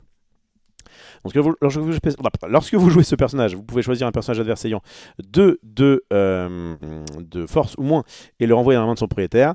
Ça peut évidemment sur un T3 être très agréable et donc ce qu'on appelle, on appelle ça en Magic et c'est toujours un peu le cas aussi alors qu'on a du gain de tempo, c'est-à-dire que c'est nous qui allons mettre plus de board en jeu que l'autre et faire du tempo comme ça. Donc évidemment au tour 3 c'est pas déconnant. Très vite je trouve ça assez mauvais, c'est un très mauvais top deck, je n'aime pas cette carte et pourtant je vais bien devoir en foutre, notamment parce que si jamais il y a beaucoup de miroirs, Boonsé, des Merfolk. Bon, tu peux Boonsé, Gogo Tomago, je sais pas si c'est très bien. En fait, le truc, c'est qu'il y a aussi plein de cartes. Enfin, Bandai, tu peux pas la Boonsé. Diablo, ça, chose à foutre. Il y a beaucoup de trucs qui ont 3. Même contre Miroir, j'étais en mode, bah, c'est pas spécialement. En fait, je crois que c'est bien contre le Steelsong. Contre le Steelsong, pour le coup, tu peux bouncer des trucs un peu relous et justement, enfin voilà, contre d'autres decks aggro, c'est pas mauvais. Mais j'en suis pas extrêmement convaincu. Maintenant, T-Quick qui, elle, je crois que on lui avait fait 3, elle était en mode non, c'est trop bien. Bon, donc peut-être que à sa force de jouer, que je l'aimerais bien. Le crabe aussi, j'avais un petit peu de mal au départ. Maintenant, bon, enfin, ceci parti maintenant, il est cool, mais bref, donc bon, c'est peut-être voilà, à vous de me dire. Je sais pas si vous aimez bien Kit ou pas. Moi, j'ai un petit peu de mal. Ouais, Mouche Avialis d'Artavax, exactement. Petite question, pourquoi pas de Pégase? Ah, Pégase, il est un peu saut 2000, enfin, oui, saut 7-4 quoi, 5 éventuellement, mais Pégase en fait, comme il y a énormément de cartes qui ont maintenant évasive, tu vois, je vois donc Gogo Tomago, je le répète, Génie, Elsa, machin, en fait le fait d'être 1-1 évasif, ça fait rien, ça se fait manger par le mec il te met un Gogo, moi je me suis mangé un Pascal d'un joueur qui, bah, le joueur aggro qui essayait donc de faire un aggro violet-bleu, bah voilà, tu fais du carré avantage quoi. C'est pas assez. Alors ça peut être intéressant de dire bah j'ai un Pégase et je fous un Merlin dessus et je vais chercher un gros truc, mais en vrai, non, c'est pas. C'est plus intéressant, je pense. C'est un mauvais top deck, c'est pas assez fort. Alors, contre Silsong pour envoyer des chanteurs pour protéger un max, oui, clairement. Mais tu vois, est-ce que contre Silsong j'ai envie de renvoyer Ariel? Bah pas vraiment. Sur un Robin ça va, mais il faut que je sois sur le play pour pouvoir, pour pas qu'il ait fait son Robin à 3. Des Piglets j'en ai pas vu beaucoup aujourd'hui. Des Ursula, oui, éventuellement. Enfin, évidemment, sur la draw, enfin pas sur la draw, sur le... en main de départ, contre un deck Steelsong, c'est peut-être pas déconnant. Mais je sais pas si c'est vraiment Game Breaker. Et c'est vraiment, je trouve, un top deck assez affreux. Après, bon, il s'ancre, il est pas mauvais. Beaucoup de gens le jouent depuis très longtemps. Peut-être que c'est juste moi qui n'ai pas assez. En fait, j'en avais joué un. J'en avais mis en one-off au Lorca Quest. J'avais à chaque fois ancré. J'ai trouvé ça dégueulasse. Et bon, bah, c'est aussi un ressenti. Mais encore une fois, ça dépend de la méta. Ça dépend de pas mal de choses. Peut-être qu'il peut revenir. Voilà, moi, j'en suis pas extrêmement fan. Et Laurent, est-ce que tu participes au Planetary Qualifier de Star Wars? Alors j'ai entendu qu'il y avait des Planetary Qualifiers. J'ai entendu aussi que Play-in était complet, genre minute 2 quoi. Et j'aimerais bien, notamment, il y en a deux sur Paris en janvier. Mais pour l'instant, je ne suis pas inscrit. Mais oui, j'aimerais bien y participer. Et si on bounce l'Oppo, le sceptre de Maléfique n'est pas jouable. Si ça me dit rien, c'est que je pense pas que ce soit très jouable. Bref, alors, Madame Mime, Renard. Elle fait un travail merveilleux. Merlin, il fait vraiment le taf. Pareil, Merlin, c'est une carte que pendant un moment j'aimais pas trop parce que c'est une carte, bah, notamment quand à l'époque on jouait Maléfique à 3, qui faisait piocher. Alors vous allez me dire, oui, mais Maléfique il quitte, c'est le même stat. Oui, bah, au moins j'étais sur piocher. Voilà, en fait, c'est ça. Il n'y a jamais un moment où Maléfique c'était mauvais. C'était juste trop fragile. Il y avait mieux, mais sinon c'était toujours content de piocher une carte. Alors que Merlin a un effet situationnel. Il se trouve qu'il y a quand même pas mal de combats de board en ce moment. Et le petit +3 là, il fait le taf, tu boons. Non, Merlin en x4. Alors lui, il le joue en x4, moi je joue en x3. Et petit quick aussi. Mais en vrai, je pense qu'en mètre 4, c'est pas du tout déconnant. Et bah, notamment, nous, on avait tenté le petit Peter Pan Rush Évasive. On était un peu déçus. On était un peu déçus tous les deux. Il est non ancrable. Il est que 2-3. Il aura 1. En fait, ça, je pense que à l'époque où il n'y avait pas le génie, peut-être qu'il était un peu mieux. Il m'a pas vendu beaucoup de rêves, je crois qu'il en joue un. Ouais, ça, il en joue un. Si je vais en fait en cut 1, notamment parce qu'il est non ancrable, je pense que je le virerai. Il file rush au génie, ce qui est pas non plus nul. Ok, en tout cas, moi, il m'a pas transcendé aujourd'hui, sur les quelques games qu'on a fait. Il y a même eu des plays où il gardait les drop 1 tout droit pour les garder en combo avec Rab Magnifique. Oui, ça m'étonne pas. M'étonne pas de mouche. Mes amis de l'Odler, on va en parler. On va en parler parce qu'on est dans la curve à 3. Donc voilà. Cette White Rose, très bien. Très bien, je vous la mets là puisque elle fait vraiment le taf. C'est une petite chèvre. Pour le coup, je suis assez content. Voilà, je redis tout à l'heure, peut-être pour ceux qui n'étaient pas là. Quand tu la joues tour 3, tu es assez content. Moi, voilà, ce que j'aimais pas, c'est que, voilà, encore une fois, Merlin, des fois, tu le joues tour 3, tu fais pas l'effet, tu as l'impression d'avoir perdu ton truc, quoi. Là, tu le fais ta petite White Rose, tu sais que de toute façon, le lore, il est important et donc il va être pris et donc tu es content. Donc clairement, la White Rose est cool. Elle est en x3. Effectivement, je suis pas certain que ce soit forcément très pertinent de mettre en x4, notamment parce que tu as déjà comment il s'appelle, des Merlins, des Goths. Et en plus, tu as Gogo, mais en tout cas, je la conçois totalement. Je préférais vraiment un White Rose aujourd'hui à Peter Pan. Elle s'ancre. C'est un peu le choix. C'est pas la meilleure carte du pack, loin de là, mais c'est le choix où, vas-y, T3, je le mets, quoi. Alors, moi, j'avais aussi retesté les Lyle. Eh bien, j'en suis un peu déçu. Je sais que là, il a été joué des fois en x3, voire x4. Maintenant, à voir, parce que peut-être qu'avec la méta changeante, c'est une carte qu'il faut avoir de côté. Contre le miroir, je sais que c'est pas mauvais. Mais j'ai pas rencontré. Si j'ai rencontré un miroir, mais je crois que j'ai pas eu Lyle. Et contre le Song, c'est pas si bien. Contre. Parce qu'il va chanter. Contre contrôle, c'est pas ouf. Donc, il est non ancrable. Donc voilà, là je pense que si jamais je devais faire un changement, je crois d'ailleurs, petit coup qu'on lui en a pas mis. Ouais, voilà, on lui en a pas mis. Et ça me semble pas déconnant. Là, juste peut-être remplacer un Peter Pan par un Merlin, ça me semble pas naze. Et quitte à voir. Je pense que si jamais je devais voir jouer le deck, pardon, genre j'aurais au moins 3 kits pour pouvoir tester effectivement kit en action et me dire ok, oui c'est bien ou alors non vraiment j'ai du mal. Voilà. Et donc à 3, effectivement, donc alors moi je préfère quand c'est mis par coup de mana. À 3, d'ailleurs je crois que c'est possible de le mettre là. Attendez, view. Ah, group by Inkwell Cost. Voilà. Parfait. Oh, il y a les noms. Donc, moi j'ai testé. Donc, en gros, Artabax a retiré Hérétique, mes amis l'au-delà. Là, qui est donc une carte qui vient du set 1 et qui dit on peut chanter pour piocher 2 cartes. Bon.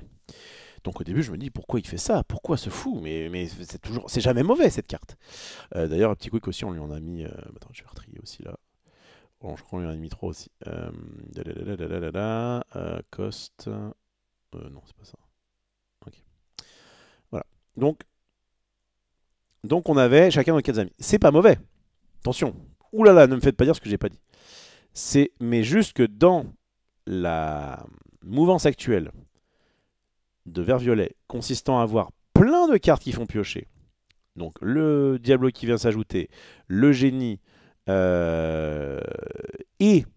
le fait d'être plus aggro qu'avant, et donc de moins avoir de late game. Parce que plus tu mets des cartes qui leur vite, notamment le fait de remplacer génie par pardon, l'inverse. Le fait de remplacer lapin par génie permet de l'orer plus vite et donc de faire en sorte que les parties se finissent plus vite. Et donc d'avoir moins besoin de mes amis de l'au-delà. Parce que c'est vraiment une carte que tu ancres au départ et puis après, sur un malentendu, ça peut être bon. Des fois ça t'aide et puis alors sur un Peter Pan, c'est pas mauvais, il est évasif, machin, de toute façon hyper carré. Mais il y a aussi un truc, c'est que comme on est plus aggro qu'avant, donc non seulement les games se finissent plus vite, mais en plus t'as pas spécialement envie, même un random Merlin, de perdre un de l'or en fait. Parce que c'est ça que ça te dit. Ça te dit pas c'est gratuit si jamais t'as une carte à 3. Ou plus, ça te dit tu perds du lore pour le faire. Voilà. Et le jouer pour 3, c'est un peu dégueulasse. À moins d'avoir vraiment plein de lore et plein d'encre et d'être vraiment en fin de partie. En fait, je comprends totalement pourquoi il a dégagé Friends. Je dis pas que c'est devenu injouable, mais c'est devenu beaucoup moins intéressant de l'avoir. Moi, je l'ai beaucoup ancré. Quand j'en ai fait, j'étais pas mécontent, mais encore une fois, je me disais putain mince, bah, du coup, là, si jamais je fais ça, genre, je sais pas, t'es à 14 de l'or. T'es en mode bon bah j'ai ça, si je le fais ça me permet de repiocher des cartes donc je vais sûrement le faire mais en même temps ça me prive d'un de l'or. Donc voilà, contrairement à autant les mimes, moi j'ai du mal à m'en séparer, autant les Friends je crois que c'est peut-être la fin. Voilà, c'est peut-être la fin. On a joué des maléfiques pendant un moment, on était content, on les a virés. Maintenant on joue plus les Friends et on joue des cartes qui juste sont plus actives. Qu'est-ce que ça dit du coup il y a des retours intéressants dans le chat.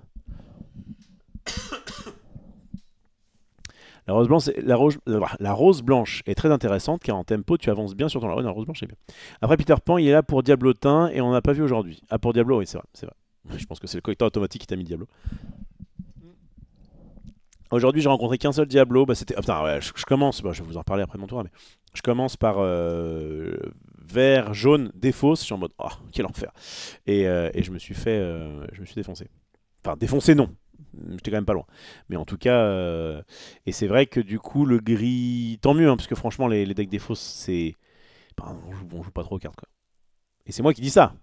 Mais comme je le disais, moi je jouais Bucky parce que ça faisait de la value, pas parce que ça faisait défausser. On ne veut plus de chansons en main, tout simplement. Oui, il y a ça aussi. T'as pas le temps de la chanter, tout à fait. Pour moi, tu peux baisser le ton nombre de mes amis de l'au-delà, mais en mettre 0, c'est étonnant tout de même. Bah, le fait est que c'est un peu une carte 0-4, quoi. C'est-à-dire que soit tu aimes bien ce que fait le truc, et dans ce cas-là, t'en mets 4. Soit tu te dis que t'as pas trop le temps et t'en mets pas. Ça me choque pas qu'il y en ait 0,4.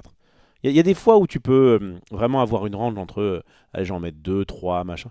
Mais non là ça me choque pas qu'il y en ait 0. Mais après, et en même temps, c'est pas non plus déconnant d'en laisser quelques-unes. C'est pas déconnant. C'est pas une mauvaise carte. C'est juste que c'est un peu trop mou pour ce qu'on cherche à faire. Et en vrai, à chaque point de leur prix, ça n'a jamais été aussi vrai le fait que chaque point de leur prix est intéressant. Parce que tu vas pouvoir justement finir des games plus facilement maintenant à distance. C'est du reach, comme on disait à Magic. On perd la tempo, tout à fait. Nanana. Tu peux miser sur le rêve bleu de l'adversaire aussi. C'est vrai. Pas besoin de piocher, il te fait piocher à ta place. Pensez quoi du Capitaine Crochet vert à 3? Je sais que j'avais hésité. J'ai hésité à le mettre. Capitaine Crochet. Je vous le montre parce qu'effectivement, hier, j'ai eu un petit cas de conscience. J'en ai mis de côté. Je crois que ce qui m'emmerdait, c'est que comme il avait que 1 de force, il pouvait se prendre 6 sous rouge. Donc relou. Et que c'est un jeu où j'aime bien justement ça. Il faut être polyvalent dans ce jeu. C'est-à-dire que t'es pas full aggro. Il y a aussi des moments où tu as envie de gérer. Et une 1-4 pour gérer, c'est pas forcément fou, quoi. Et après, tant que ce personnage est épuisé, les personnages pires ne peuvent pas envoyer l'aventure. Enfin, je crois que c'est pas la ligne la plus. Enfin, c'est évident que c'est pas la meilleure ligne. Est-ce qu'elle va servir un jour? Je suis pas certain. Je sais pas, peut-être. Ouais, contre un piglet et tout. Oui, ça peut. En tout cas, ça me semble moins déconnant que d'autres cartes qui est une crochet. Ça serait peut-être pas déconnant. Les places sont chères, je suis d'accord, mais les places sont chères, mais il y a de la place. C'est-à-dire qu'on commence à retirer des trucs qui avant étaient des staples, c'est-à-dire des choses qui devaient rester dans le deck. Maintenant, on commence à les retirer. Donc, en vrai, il y a un peu de place. Tu peux très bien te faire un peu de place pour tester 2-3 Captain Crochet si tu as envie de te faire kiffer. C'est une carte ancrable. J'ai hésité hier, mais je voulais tester autre chose. Je regrette un peu de ne pas avoir la place de rentrer AA. Ah oui, AA. Ouais, je l'avais joué vite fait à la fin de cette AI. J'en étais pas très convaincu. En fait, à part contre bleu-rouge, c'est pas trop dingus, je trouve. Et encore une fois, bleu-rouge, t'as autre chose à faire contre lui que de mettre une 2-3. J'en étais pas convaincu. C'est pas une mauvaise carte, pareil, mais je pense qu'elle va avec crochet dans les cartes qui seraient potentiellement intéressantes. Peut-être tu peux en mettre un en one-off, en plus c'est ancrable, et de temps en temps surprendre un petit peu, mais j'ai pas l'impression que ce soit bien insane, quoi. Pareil, si bleu-gris rentre bien. Ah, c'est vrai qu'il y a bleu-gris aussi, ça rentre. Ouais, mais c'est vrai qu'il rentre bleu-gris. Effectivement, pourquoi pas. Ça leur a deux, donc ça rentre. Non, mais je comprends pourquoi tu défends AA. Moi, actuellement, ça me dit rien. Dans une méta style song, c'est pas une mauvaise tech du tout. Tu parles de AA? Non. C'est ce que je me dis. Ah non, tu parlais de. Comment il s'appelle? De Kevin Crochet. Ok. Prince Philippe, T3, je te mets une pièce, faut le travailler. Prince Philippe? C'est bien, on se fait nos petits. Ça?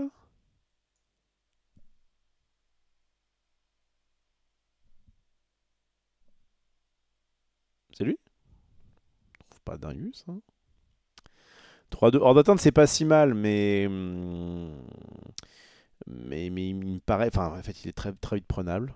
Ouais, ok, d'accord. Bah écoutez, testez vos trucs. En fait, franchement, c'est ce que j'aime beaucoup avec le deck vert-violet.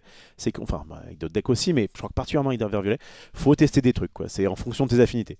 Moi, je mettrais ni Prince Philippe, ni AA, ni. Ah, peut-être que. Ouais, parmi les trois, j'ai eu même une petite tendance à préférer Captain Crochet. Mais voilà, à voir. À voir. Pour l'instant, je mettrai des kits et puis ça me fera aussi un test. Salut BG, bonjour tout le monde, désolé, je viens d'arriver. Comment c'est passé? Ça s'est bien passé. J'ai pas encore trop dit ce que j'avais fait, je vais vous le dire. J'ai fait 5-2, 5 victoires de défaite.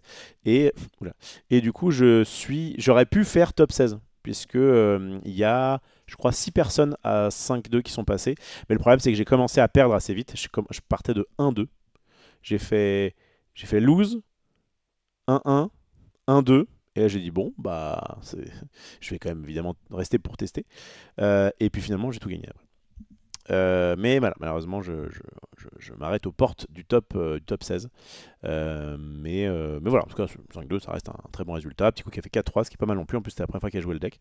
Et franchement, le deck est très cool et agréable à jouer en fait. C'est surtout ça aussi, maintenant que je cherche plus qu'autre chose. Parce que de toute façon, encore une fois, mon but c'était de tester la méta dans de bonnes conditions. Revenons à nos moutons. Donc à 3. Donc voilà, donc, les friends, à mon avis, va peut-être falloir s'en passer. Pas sûr à 100%, mais en tout cas, c'est pas d'accord. Bon, j'ai voulu tester deux trucs. J'ai voulu tester le Emerald Chromicon et j'ai voulu tester la librairie. Pourquoi c'est pas en français? Il me semble qu'on pouvait mettre en français le truc. Langage English. Bah oui, c'est con ça. Merde, depuis tout à l'heure. Hein. Medec. Oh, Floss Vésiné. Il me semblait que c'était en français. Bon, voilà, au moins je l'ai.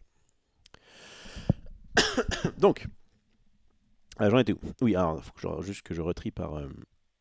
Il faut que je retrie par. Non, c'est un petit peu cool. Ok. Donc, que disais-je? Alors, donc j'ai testé pour vous.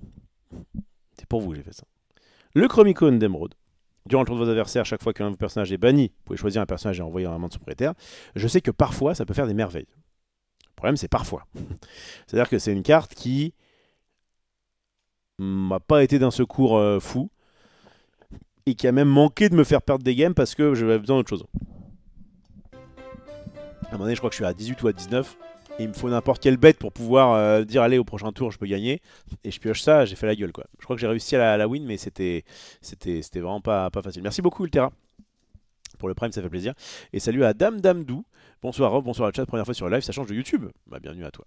Tu vois, la différence, c'est que je peux du coup interagir directement. Ouais, 5-2, ça passe pas en top 16, non, parce que c'était un. Voilà, c'était un BO3. Peut-être que ça doit jouer. Et on était 135. Donc normalement, 135, t'en sais faire une ronde de plus. T'en sais faire 8 rondes. Mais c'est pour des 8 rondes top. C'est 8 rondes top 8 que t'es censé faire. Enfin, pas que t'es censé faire, mais en tout cas, où on avait l'habitude à Magic de faire ça.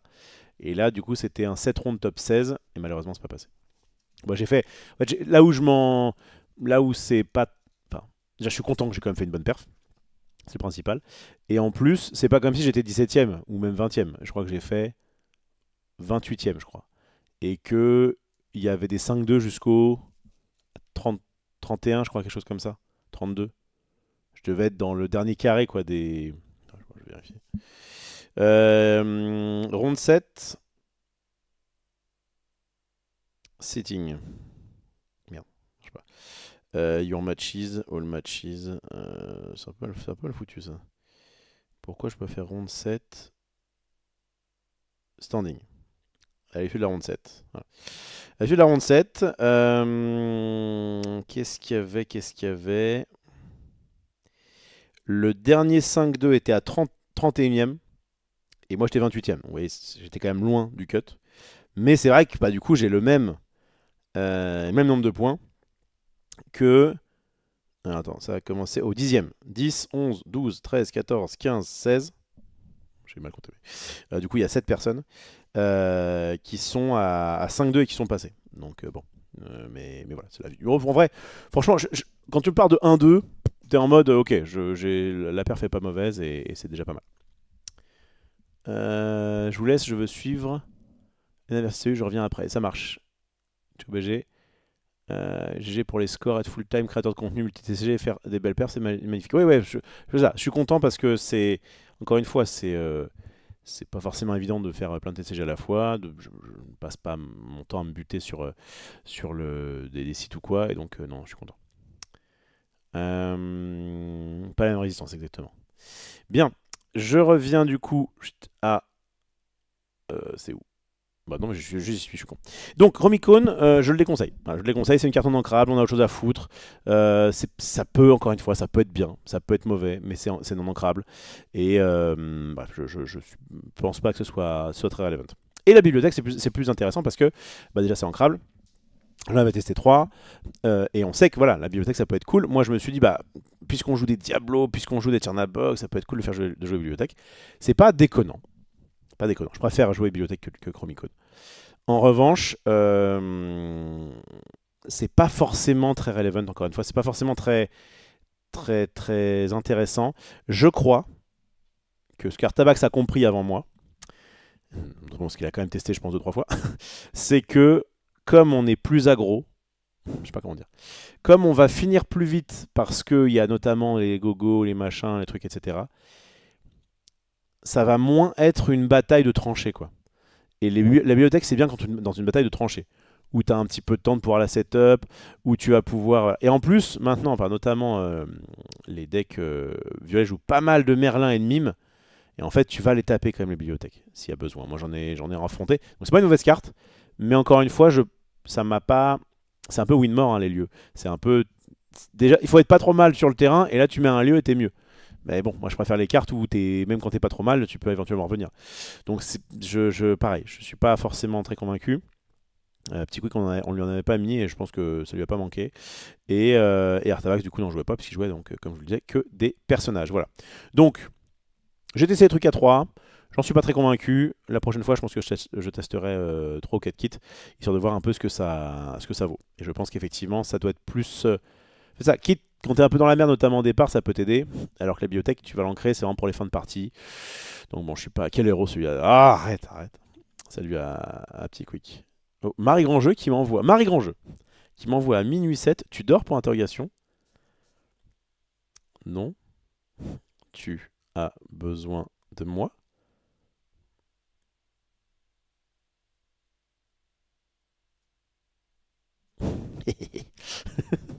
Bref. Qu'est-ce qu'on a d'autre? Bon, j'espère que ça va. Nananana.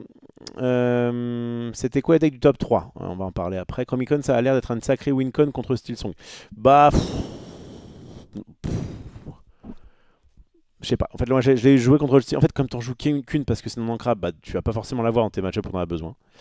Et peut-être que. En fait, Steelsong, il y a aussi un moment où il va juste être agressif, en fait. Et toi, tu te dis, pour 3 je fais rien. À toi. Il fait, ok, à moi. Et donc, bon, bah, c'est moins.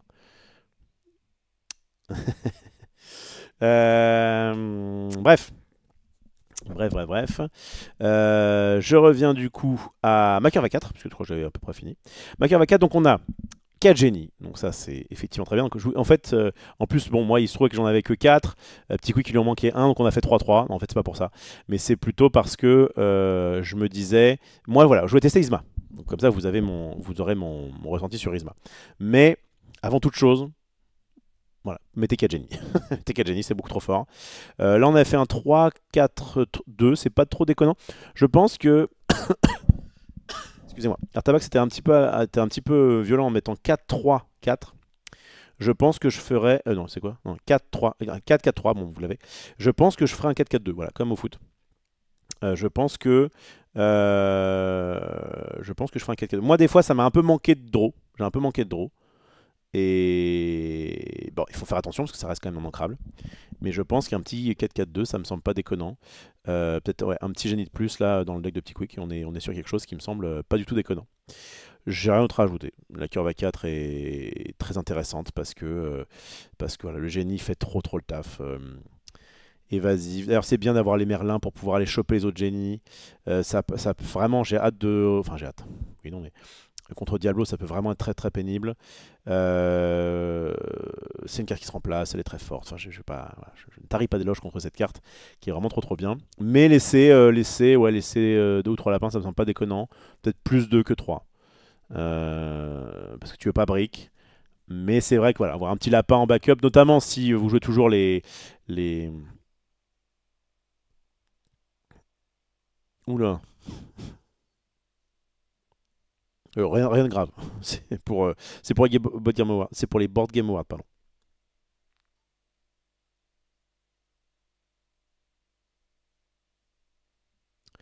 Je suis en live. Je te rep plus tard. Je croyais que tu avais envie de moi. On s'amuse. Donc, Marie n'a plus assez d'oxygène sur notre bon off, c'est ça exactement. Préfère vraiment toujours des cartes qui te redonnent la tempo plutôt que des cartes qui passent sous les blasts par rapport au lieu. Oui, en fait, voilà, c'est ce que j'expliquais. Enfin, je l'ai pas expliqué, mais c'était à qui voulait bien l'entendre. Je pensais à dire que à l'époque, les lieux, enfin à l'époque, je vais faire comme si c'était il y a, mais les lieux sont intéressants pour essayer de prendre l'adversaire sur plusieurs fronts. Et donc le fait de dire je dégueule un board et je mets un lieu, c'est très pénible pour l'adversaire, notamment contrôle, voire aggro d'ailleurs, qui va essayer de dire ah mince mais du coup je peux pas tout gérer quoi. Mais il faut déjà avoir un board. Si tu mets un lieu et que t'as pas de board, c'est quand même pas ouf. Après, je suis pas tombé sur violet. Attention, parce que je suis pas tombé sur violet rouge. Je suis aussi résultat orienté avec les games que j'ai fait. J'en ai pas fait des milliards. Et je suis pas tombé sur violet rouge. Et je sais que bibliothèque contre violet rouge, c'est très bien.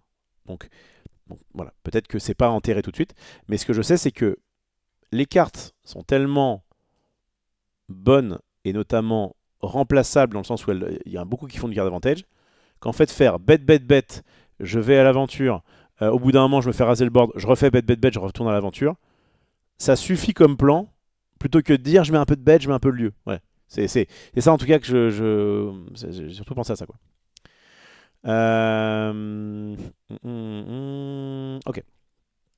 Donc, avançons, j'ai bientôt fini du coup. La curve à 5, il y a 4 Elsa.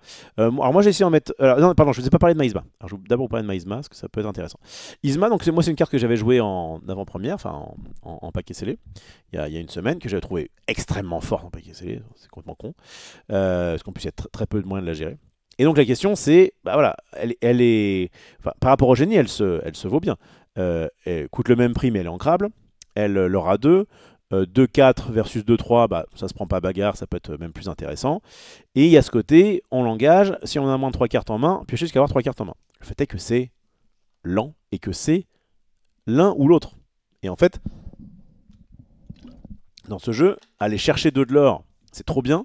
Piocher, c'est trop bien. Mais si on peut faire les deux, comme avec le génie, c'est encore mieux. Et en fait, la Isma, elle met un tour à s'activer, elle peut se faire gérer avant de faire son effet. Pour moi en fait elle remplaçait un petit peu Clarabelle. principe de fin de partie, je mets une Isma, et puis s'il la gère pas, machin. Parce que Clarabelle a un effet qui est immédiat, plus ou moins. Alors que Génie encore plus. Alors que Isma, bah, il faut attendre un tour. Je l'ai suffisamment testé, en tout cas. J'ai fait exprès de temps en temps de pas l'ancrer pour voir un peu ce qu'elle faisait. Elle n'a pas rien fait, c'est pas une mauvaise carte, mais je pense qu'elle est loin derrière le Génie, derrière Merlin, etc. Donc non, malheureusement, elle passera pas le cut. Et je pense que vraiment là, faire 4 Génies de Merlin, ça me semble pas déconnant. Ok.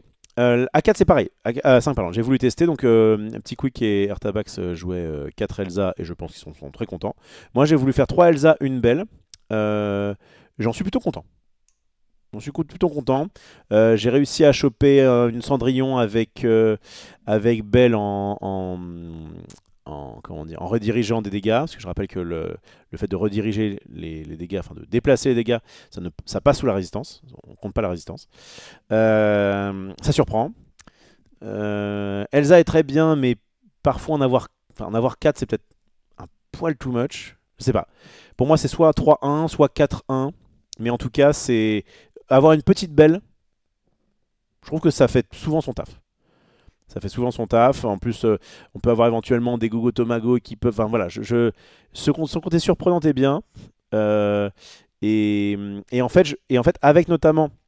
Le problème de Belle, c'est que parfois vous n'avez pas le setup. Vous n'avez pas de dégâts à mettre. Alors vous pouvez aussi prendre des dégâts de l'adversaire et les foutre sur une autre bête. Mais des fois, ça ne va pas servir à grand chose. L'avantage, c'est que, enfin en tout cas en 7-5, des fois, c'était pas forcément très utile. L'avantage de jouer notamment Génie, c'est qu'en fait, il a suffisamment de PV, le Boug.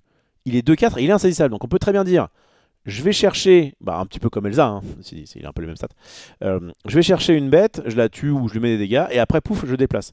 Et c'est pas facile à lire, et franchement, c'est pas inintéressant. Voilà. En tout cas, je sais pas quel est le bon ratio, mais mettre une Belle, ça me semble pas déconnant.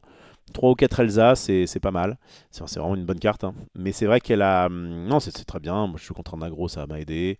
Elle a un peu tout. Encore une fois, Elsa, c'est une carte qui est très balance. On ne peut pas dire qu'elle est trop forte, on peut juste dire qu'elle est forte. C'est-à-dire qu'elle lorca 1, elle a que 2 d'attaque. Par contre, elle a charge, insaisissable, 5 de défense. On peut épuiser un mec quand on arrive. Donc, elle est très bien comme carte. Je sais pas si c'est forcément 4.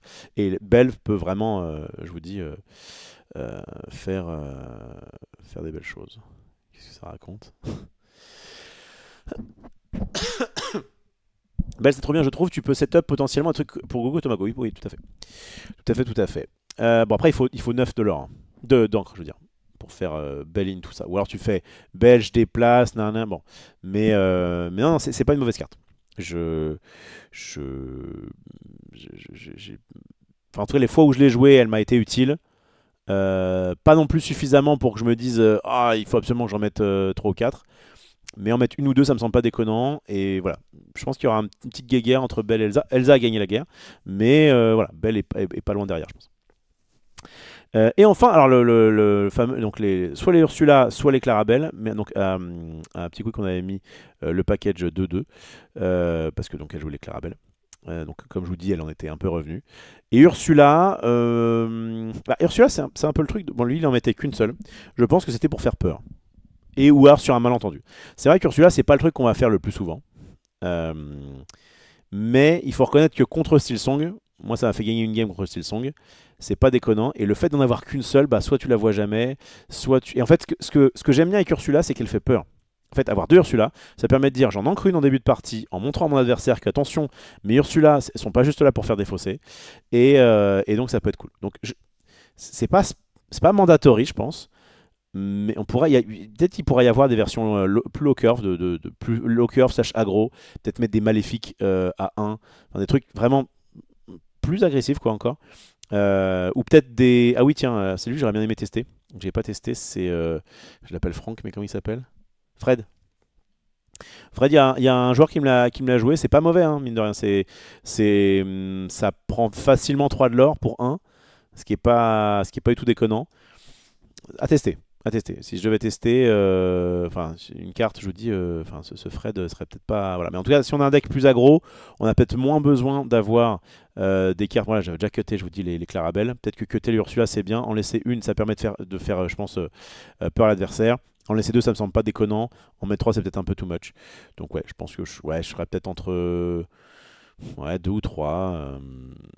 Des Silsong, il y en a quand même beaucoup. Et ça c'est une des win conditions contre Silsong. Donc, et c'est pas un jeu qui est très simple contre Silsong. Après, voilà, ça peut être un peu. Elle est un peu fatigue, quoi. Elle coûte 7, c'est un peu chéro. On la shift pas forcément tout le temps. Je suis. Hein, vous voyez, je suis pas encore totalement convaincu, c'est difficile de le retirer, c'est difficile d'en mettre plein, mais en tout cas, voilà, moi dans un mood où je retire Clarabelle, du coup ça laisse un peu de place pour 2 ou 3 Ursula et c'est pas déconnant. Voilà pour nos decks vert-violet, on a fait un bon petit état des lieux, et je vais maintenant vous parler rapidement de ce qui s'est passé dans mes games, et puis après on ira se coucher. Tous, même si vous venez vous lever. Question à la con.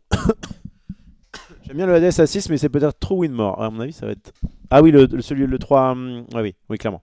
Je vais t'expliquer pourquoi c'est pas bien. J'avais marqué Winmore. Hades. Ouais, je l'ai joué. T'imagines que tu parles de celui-là. Je l'ai joué pareil en paquet scellé. En fait, c'est une carte qui est.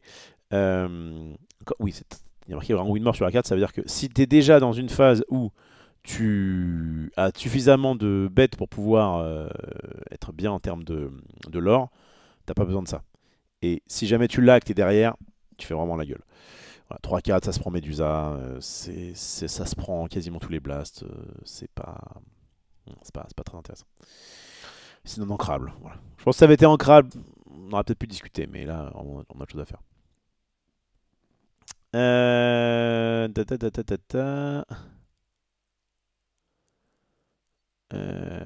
Question à la con. Je connais les règles à force de regarder des games et tout, mais pas assez au courant pour savoir. Ça coûte combien ce genre de deck? Bah, comme tu peux le voir, je crois que ça te donne un prix, il me semble, hein, ici. Je crois qu'il était à 100... 200 balles, je crois. C'est pas très cher. En ce moment, ça va. Enfin, notamment celui-là est pas très cher. C'est où les prix? C'est pas là-dessus? Ouais, tu vois, sur TCG Player, je sais pas trop ce que ça vaut. Mais là, on est sur 120 balles, hein. C'est pas très. Franchement, le vert violet est pas très cher.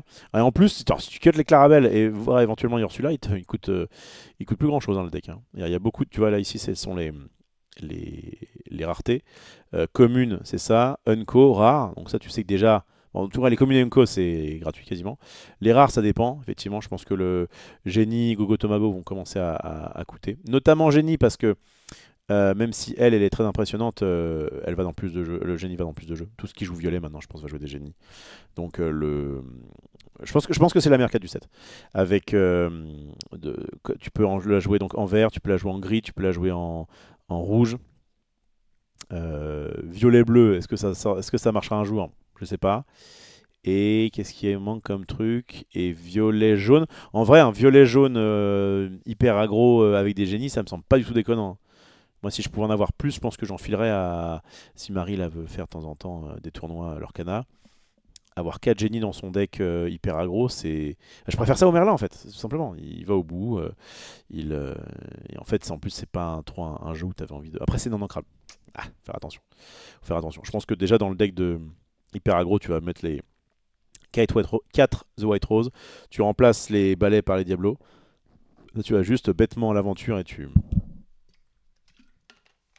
tu te fais gérer, tu pioches. Bref. Génie est à 10 balles. Ça m'étonne pas que Génie se soit monté, hein. Ça m'étonne pas du tout que Génie soit monté. Attends, je vais faire un petit point card market là. L'Orcana. Génie. C'est lequel? Des merde des génies. Veut exaucer. Ouais, il a bien monté, hein. Il a bien monté. On est sur. Super, j'ai mis ça à pile.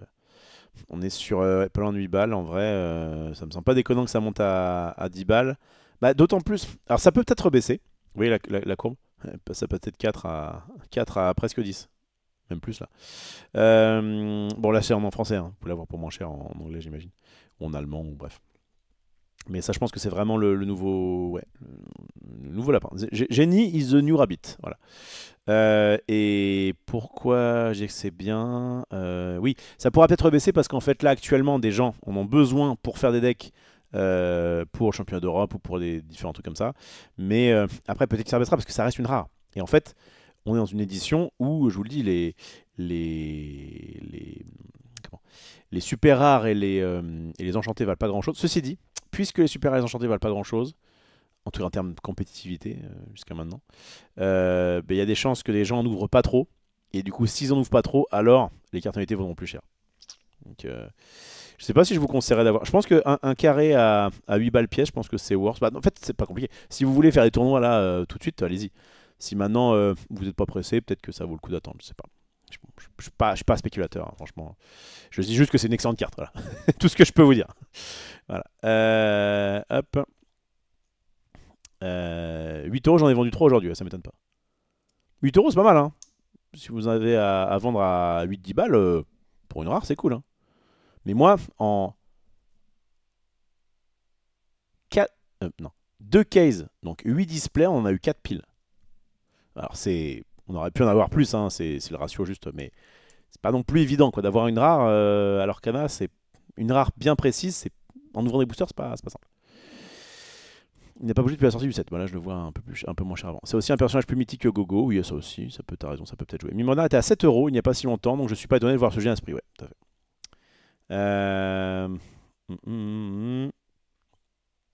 J'ai vu dans leur cadavre, donc peut-être question bête. Mais pour les tournois, il faut des cartes en FR ou en N. On s'en fout. Est-ce qu'on peut ramener un deck avec le Dango? Ouais, tu fais bien ce que tu veux. On n'est pas des Japonais ici. Les Japonais qui aiment bien avoir des cartes d'une langue et pas d'une autre, c'est infâme. J'ai entendu que pour One Piece, ils hésitaient. Enfin, ils avaient à un moment donné hésité. Ah, mais du coup, est-ce qu'on peut mettre français, anglais? Non, mais les gars. L'image, c'est le même ou pas? C'est la même ou pas? Bon, on les connaît. Une case 3 plus un display, 3 génies. Ok. Une case, 3 plus 1 display, 3 génies. Ok, j'ai pas tout compris. Mais ouais, bref, en tout cas, c'est pas forcément évident à choper. À votre place, en tout cas, je me ferai votre carré. Enfin, moi, j'ai mon petit carré de génie et j'en suis très content. Et clairement, ça va m'être utile. Je sais pas écrire, mais c'est une case et un display. Ok, donc sur 5 displays, tu as eu 3 génies. Ok, bah tu vois, moi sur 8, j'en ai eu 4, c'est pas déconnant. Sur DBZ, de ce que j'ai entendu, il faut un certain nombre de cartes FR, sinon tu pouvais pas faire de CDF. Bref, rapidement. Mon petit tournoi. Merci. Hop là. Donc je vais présenter mon deck, c'est très bien. Je vais. Non, ça va être rapide. Donc je joue contre un jeune Verdiscard et je me fais emplafonner notamment à cause de cette carte horrible. Parce que non seulement tu te fais défausser la gueule, mais en plus ça joue sous l'océan. Je me suis pris tarif, mais en fait j'ai eu l'impression d'avoir passé 2 games horribles où je me suis pris de la défausse, de la destruction. Quand c'est pas, donc moi j'essaie de vider un peu ma main pour me dire bah comme ça au moins les cartes défausses il va se faire avoir. Paf, je me prends Bruno, chanter ou pas chanter, mais en tout cas ça permet parce qu'il avait en plus Prince Jean en jeu de non seulement pouvoir gérer ma carte mais piocher. J'ai l'impression d'avoir passé une game horrible, enfin 2 games horribles, et pourtant les 2 fois je finis à 17$. 17$, c'est un petit gogo Tomago qui passe, hein, un truc comme ça. Bon, après, il n'y a pas des bêtes qui sont très résistantes, mais voilà. Donc ouais, je commence par jaune vert discard en me disant putain, j'avais fini le 7-5, dernier match que je fais du 7-5, c'est contre un des organisateurs du tournoi d'ailleurs que j'embrasse, vraiment bah, fatigué, vraiment très sympa. La WC en direct. Et donc je jouais, c'était au Royaume TCG, je fais la game pour le top 8 je crois, et je me fais sortir par lui qui joue discard vert gris. J'avais déjà pas trop aimé, lui était très sympa, mais vraiment les games étaient très difficiles parce que bah, tu peux pas faire grand chose quoi. En plus il m'a joué des Diablos tour 2 ou tour 3 que j'ai pas pu gérer, enfin bref, et Diablo quand tu joues violet en face c'est infâme. Enfin, avant peut-être les génies, je ne sais pas, mais en tout cas, c'est pas ouf. Et donc, premier match du 7-6, bam. Alors, il y avait du jaune à la place du gris, mais c'est pas beaucoup mieux. Bref, discard, c'est quand même un peu horrible.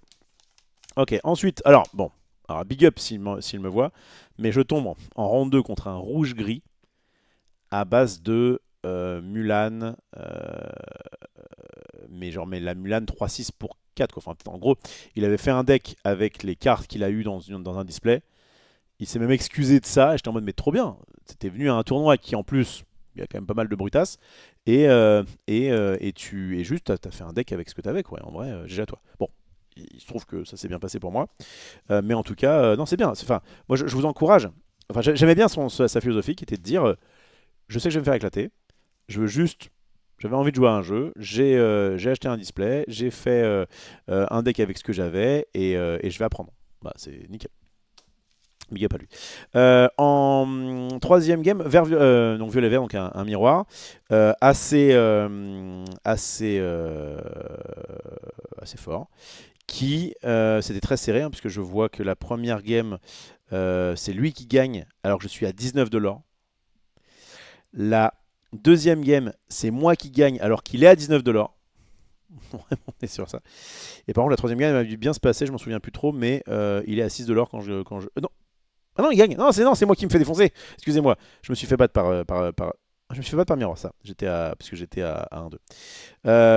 Ce qui m'a un peu. Le truc un peu rigolo, c'est que donc c'est cette game-là où je suis à 11 de l'or et je fais Gogo Tomago, Boons, Gogo Tomago. J'avais 10, je passe à 19. Il a pas pioché de chèvre et j'ai gagné. Ça va un peu jouer aussi au top deck, j'ai l'impression. Entre les decks discard et les decks, est-ce que je pioche une chèvre ou un gogo ou machin, et l'autre, toi t'es à 19 et t'es en mode allez s'il te plaît, pas ça, je te tue au prochain tour. Bon, il y aura vraiment des fois quand tu gagnes ou quand tu perds, il y a ce côté, bah voilà, j'ai vraiment gagné, ça s'est bien passé. Il y a des fois, c'est en fait à une carte près, juste j'avais l'autre possibilité, quoi. Ensuite, donc je tape un violet-vert en ronde 4, donc là je suis à 1-2, donc bon, je suis en mode vas-y, on va faire ce qu'on peut. Violet-vert, c'était assez oui, c'était assez intéressant. Je vous le dis, violet-vert, je pense que c'est plutôt un. Je vais y arriver. Excusez-moi, je commence à fatiguer. Il faut dire que j'ai assez peu dormi l'année dernière. J'ai fait un tournoi, j'enchaîne. Mais dès que j'ai fini ça, après, c'est l'acquis, c'est le repos. Donc, ce violet-vert, je me souviens de quoi? Je me souviens qu'il m'a fait donc des Kaloun, qui est une très bonne carte, la grise. Genre, je pense que je ne sais plus comment elle s'appelle. Ah bah là. Kaloun, qui vient des mondes de Ralph, et qui est vraiment très très fort, je le répète. Et il avait notamment des profs qu'il m'a bouncé. Petit retour de la voix, de la voix PLS. Donc, il les a posés en faisant rien, mais il avait que ça à jouer. Et quand il était en mode top deck, il top deck une mime qui du coup boons prof, repose, pioche 2. J'étais en mode oh, pas mal quand même. Bref, je vais voir. Est-ce que je continue sur un vert violet parce que j'ai envie d'un petit peu de pousser le concept, ou est-ce que je pars sur un gris violet pour voir si c'est possible, et notamment pour voir si c'est bien contre vert violet. Je verrai ça ce week-end.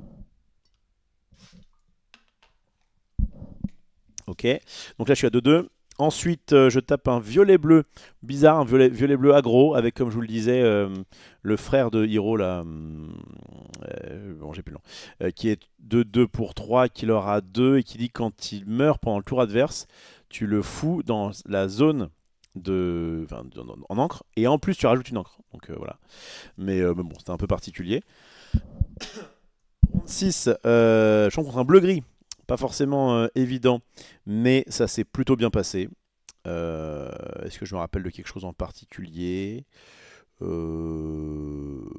Pas spécialement, mais en tout cas c'était de belles games, mais ça s'est pas trop mal passé. Oui, je crois que c'était un bleu-gris qui tendait un peu vers de l'aggro, et du coup j'ai réussi je me rappelle que j'ai réussi à lui faire défausser des choses, des chansons intéressantes avec Ursula notamment, et ça, il m'a pas fait tant peur que ça, dans le sens où il m'a quand même je crois qu'à un moment donné il m'a joué quand même 3 clochettes. Donc non, il y a eu une game qui était très serrée, mais peut-être que l'autre était un petit peu plus à sens unique. Donc voilà, je suis à 4-2 à ce moment-là, et je rencontre un Silsong. Pour la dernière, j'ai réussi à esquiver Silsong parce qu'il y en avait beaucoup, et je gagne la première. Attention, on était en BO3, donc évidemment gagner le toss c'est intéressant. Je crois que je gagne le toss, oui, je gagne le toss et je gagne la première. Je perds la seconde, et la dernière je la gagne grâce au temps, enfin grâce.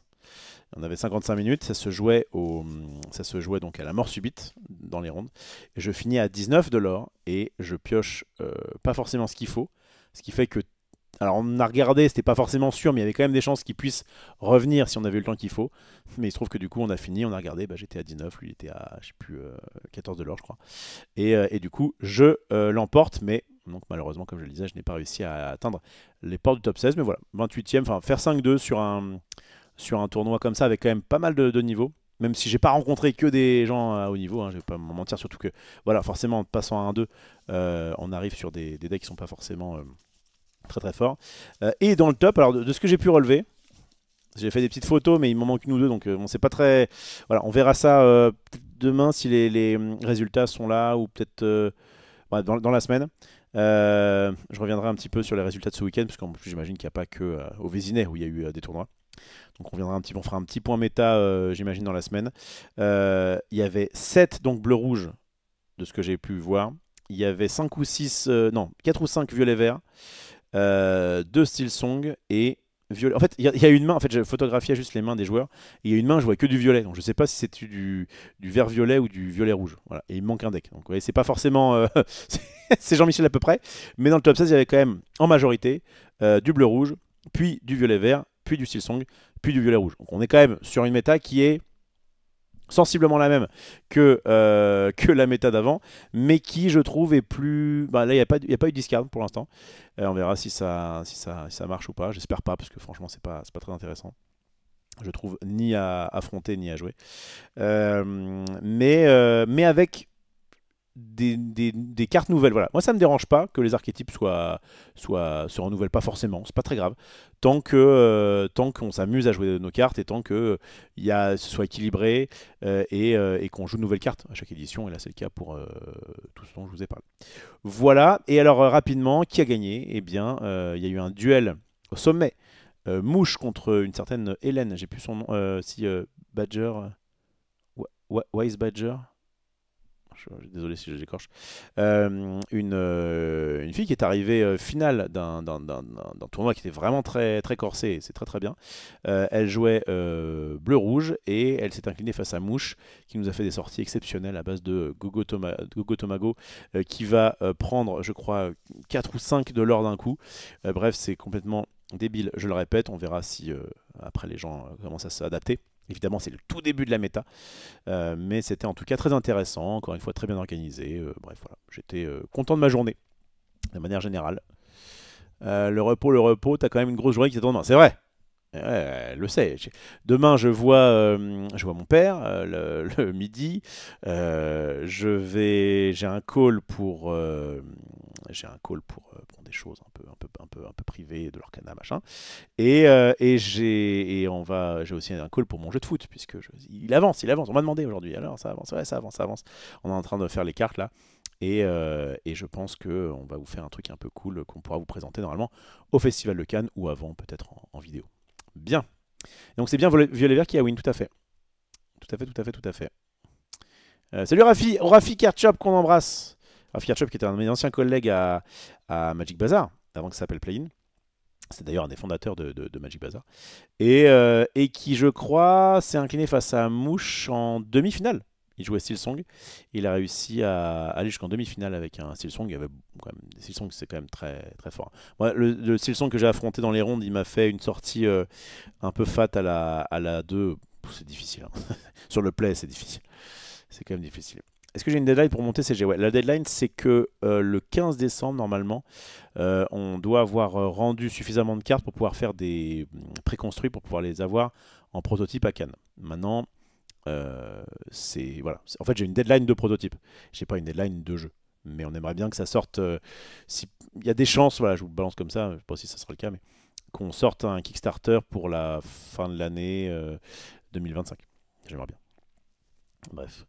Je perds nuit contre Mouche, ouais, mais c'est bien déjà. La decklist de Mouche, c'est la même que Artabax. Elle est. Regardez, je vous montre. Vous allez sur. Bah, sinon, je vais la dupliquer. Je la mettrai dans mon. Je la mettrai. Ouais, je crois que je vais faire ça, ce sera plus simple. Je vais la dupliquer. Attendez. Bon, je le ferai en off. Je vais la foutre, je pense, dans mes decks, en me précisant bien évidemment que c'est Artabax / Mouche. Mais en gros, pour aller la chercher, c'était dans Ingdeck sur je sais plus quel tournoi. Un des premiers tournois, ça dessus là. Le Battle Beer Lorcana 7-6, voilà, si tu vas sur Index, tu vas la trouver.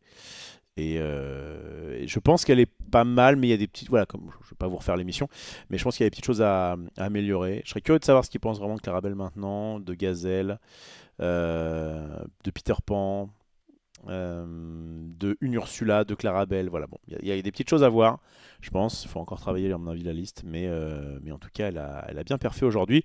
Attention, hein, elle était aussi bien pilotée par notre ami Kevin Chiche, a.k.a. Mouche.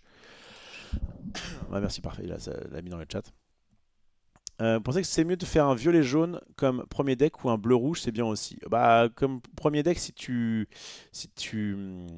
es plutôt dans une optique d'apprentissage, j'ai l'impression, enfin, à moins que tu aies joué à d'autres TCG et que tu aimes bien jouer contrôle, violet-jaune, c'est pas déconnant.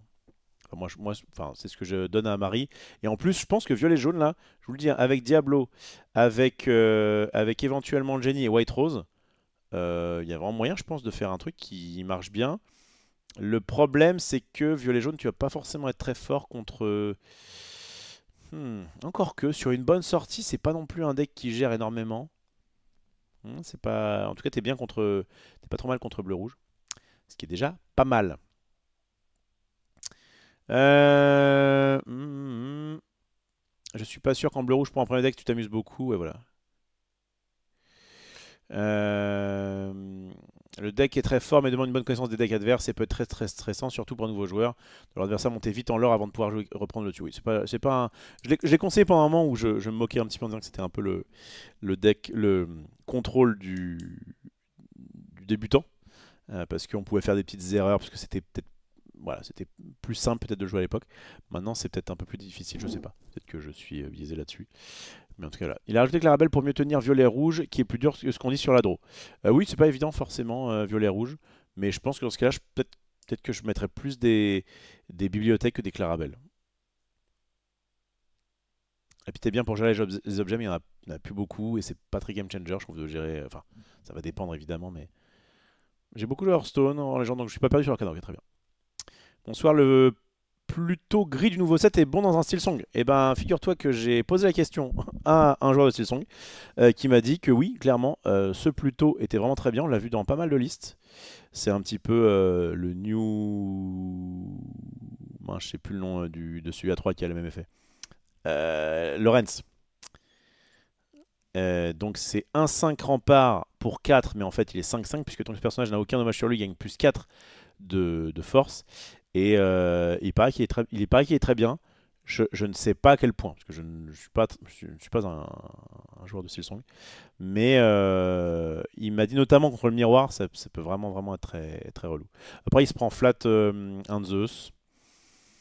Je sais pas. Je suis un peu partagé, mais même Lorenz. Lorenz, c'est une carte qui était sortie au set 3, je crois, qui n'a pas été trop jouée au départ, puis qui est venue après. Parce que quand même, c'est pas mauvais, parce que voilà. Mais, 7-2. Mais c'est pas non plus la carte clé, quoi. Tu sens que c'est pas la carte clé, c'est la carte qui va aider dans un certain méta, machin. Mais bon, Lorenz et plutôt sont de bonnes cartes. Est-ce qu'elles résisteront aux affres du temps? J'en doute. Bonsoir. Non, ça c'est bon, j'ai joué. J'ai répondu. Un des meilleurs ricains jouait Ariel Gaston Chienpo. Ouais. Maintenant, plutôt est un Chienpo en muret, tout à fait. Chienpo qui est. Je sais pas comment ça se dit, Chienpo. Celui-ci, ouais, effectivement. Je l'avais vu dans des gris bleus aussi. 4-7 remparts pour 5, ouais, costaud l'animal.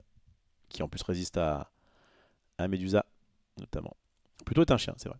Bref, sur ces belles paroles, je vais vous quitter. Je vais aller rejoindre Marie Grandjeu chez elle, j'imagine. Je sais pas si c'est ce qu'elle voulait me dire. Toujours est-il que je vous embrasse. N'hésitez pas évidemment si vous êtes sur YouTube à mettre un petit pouce et à vous abonner si ce n'est pas déjà fait. À mettre un commentaire si le cœur vous en dit. Moi je vous dis à quand? Je vous dis à très très très probablement demain soir. Parce qu'il n'y a pas Friendzone demain. Et donc demain soir, je pense sur les coups, alors moins tard que maintenant, mais sur les coups de, je sais pas, 21h30, quelque chose comme ça, on fera peut-être un point méta. En fait, ce que j'espère, c'est que les decks soient mis en ligne sur Indeck pour qu'on puisse bien les étudier, qu'il y ait d'autres decks qui soient mis, etc. Donc j'espère que ce sera fait d'ici demain soir. Ça, on pourra faire une émission un peu sympa là-dessus. Mardi, je ne serai pas là parce que je serai au Royaume TC du. Oh là là, faut que je dorme. Je serai, excusez-moi, chez Maxildan au Board Game Award. Il y avait aucun mot qui correspondait, hein. Au Royaume TCG Board Game Award. Bon, il y avait 3 mots et 3 mots, quoi. Voilà, c'est tout ce que je peux avoir. Qu'est-ce qui se passe donc? Oui, donc ça c'est mardi. On fera donc nos top jeux de société avec Marie Grandjeu et avec Maxildan. Puis on fera sur les coups de 21h, si ça vous intéresse, si vous êtes sur cette chaîne parce que ça vous intéresse plus, les top TCG. Quel est le meilleur TCG de l'année selon nous? Est-ce que c'est l'Orcana peut-être? Quel est le TCG je sais pas, le plus accessible? Quel est le TCG avec les plus belles illustrations? Bref, on a fait plein de petits prix comme ça auxquels on a réfléchi avec Val et PL. Max s'est un peu mis en retrait parce qu'il connaissait un petit peu, enfin, il était un peu moins.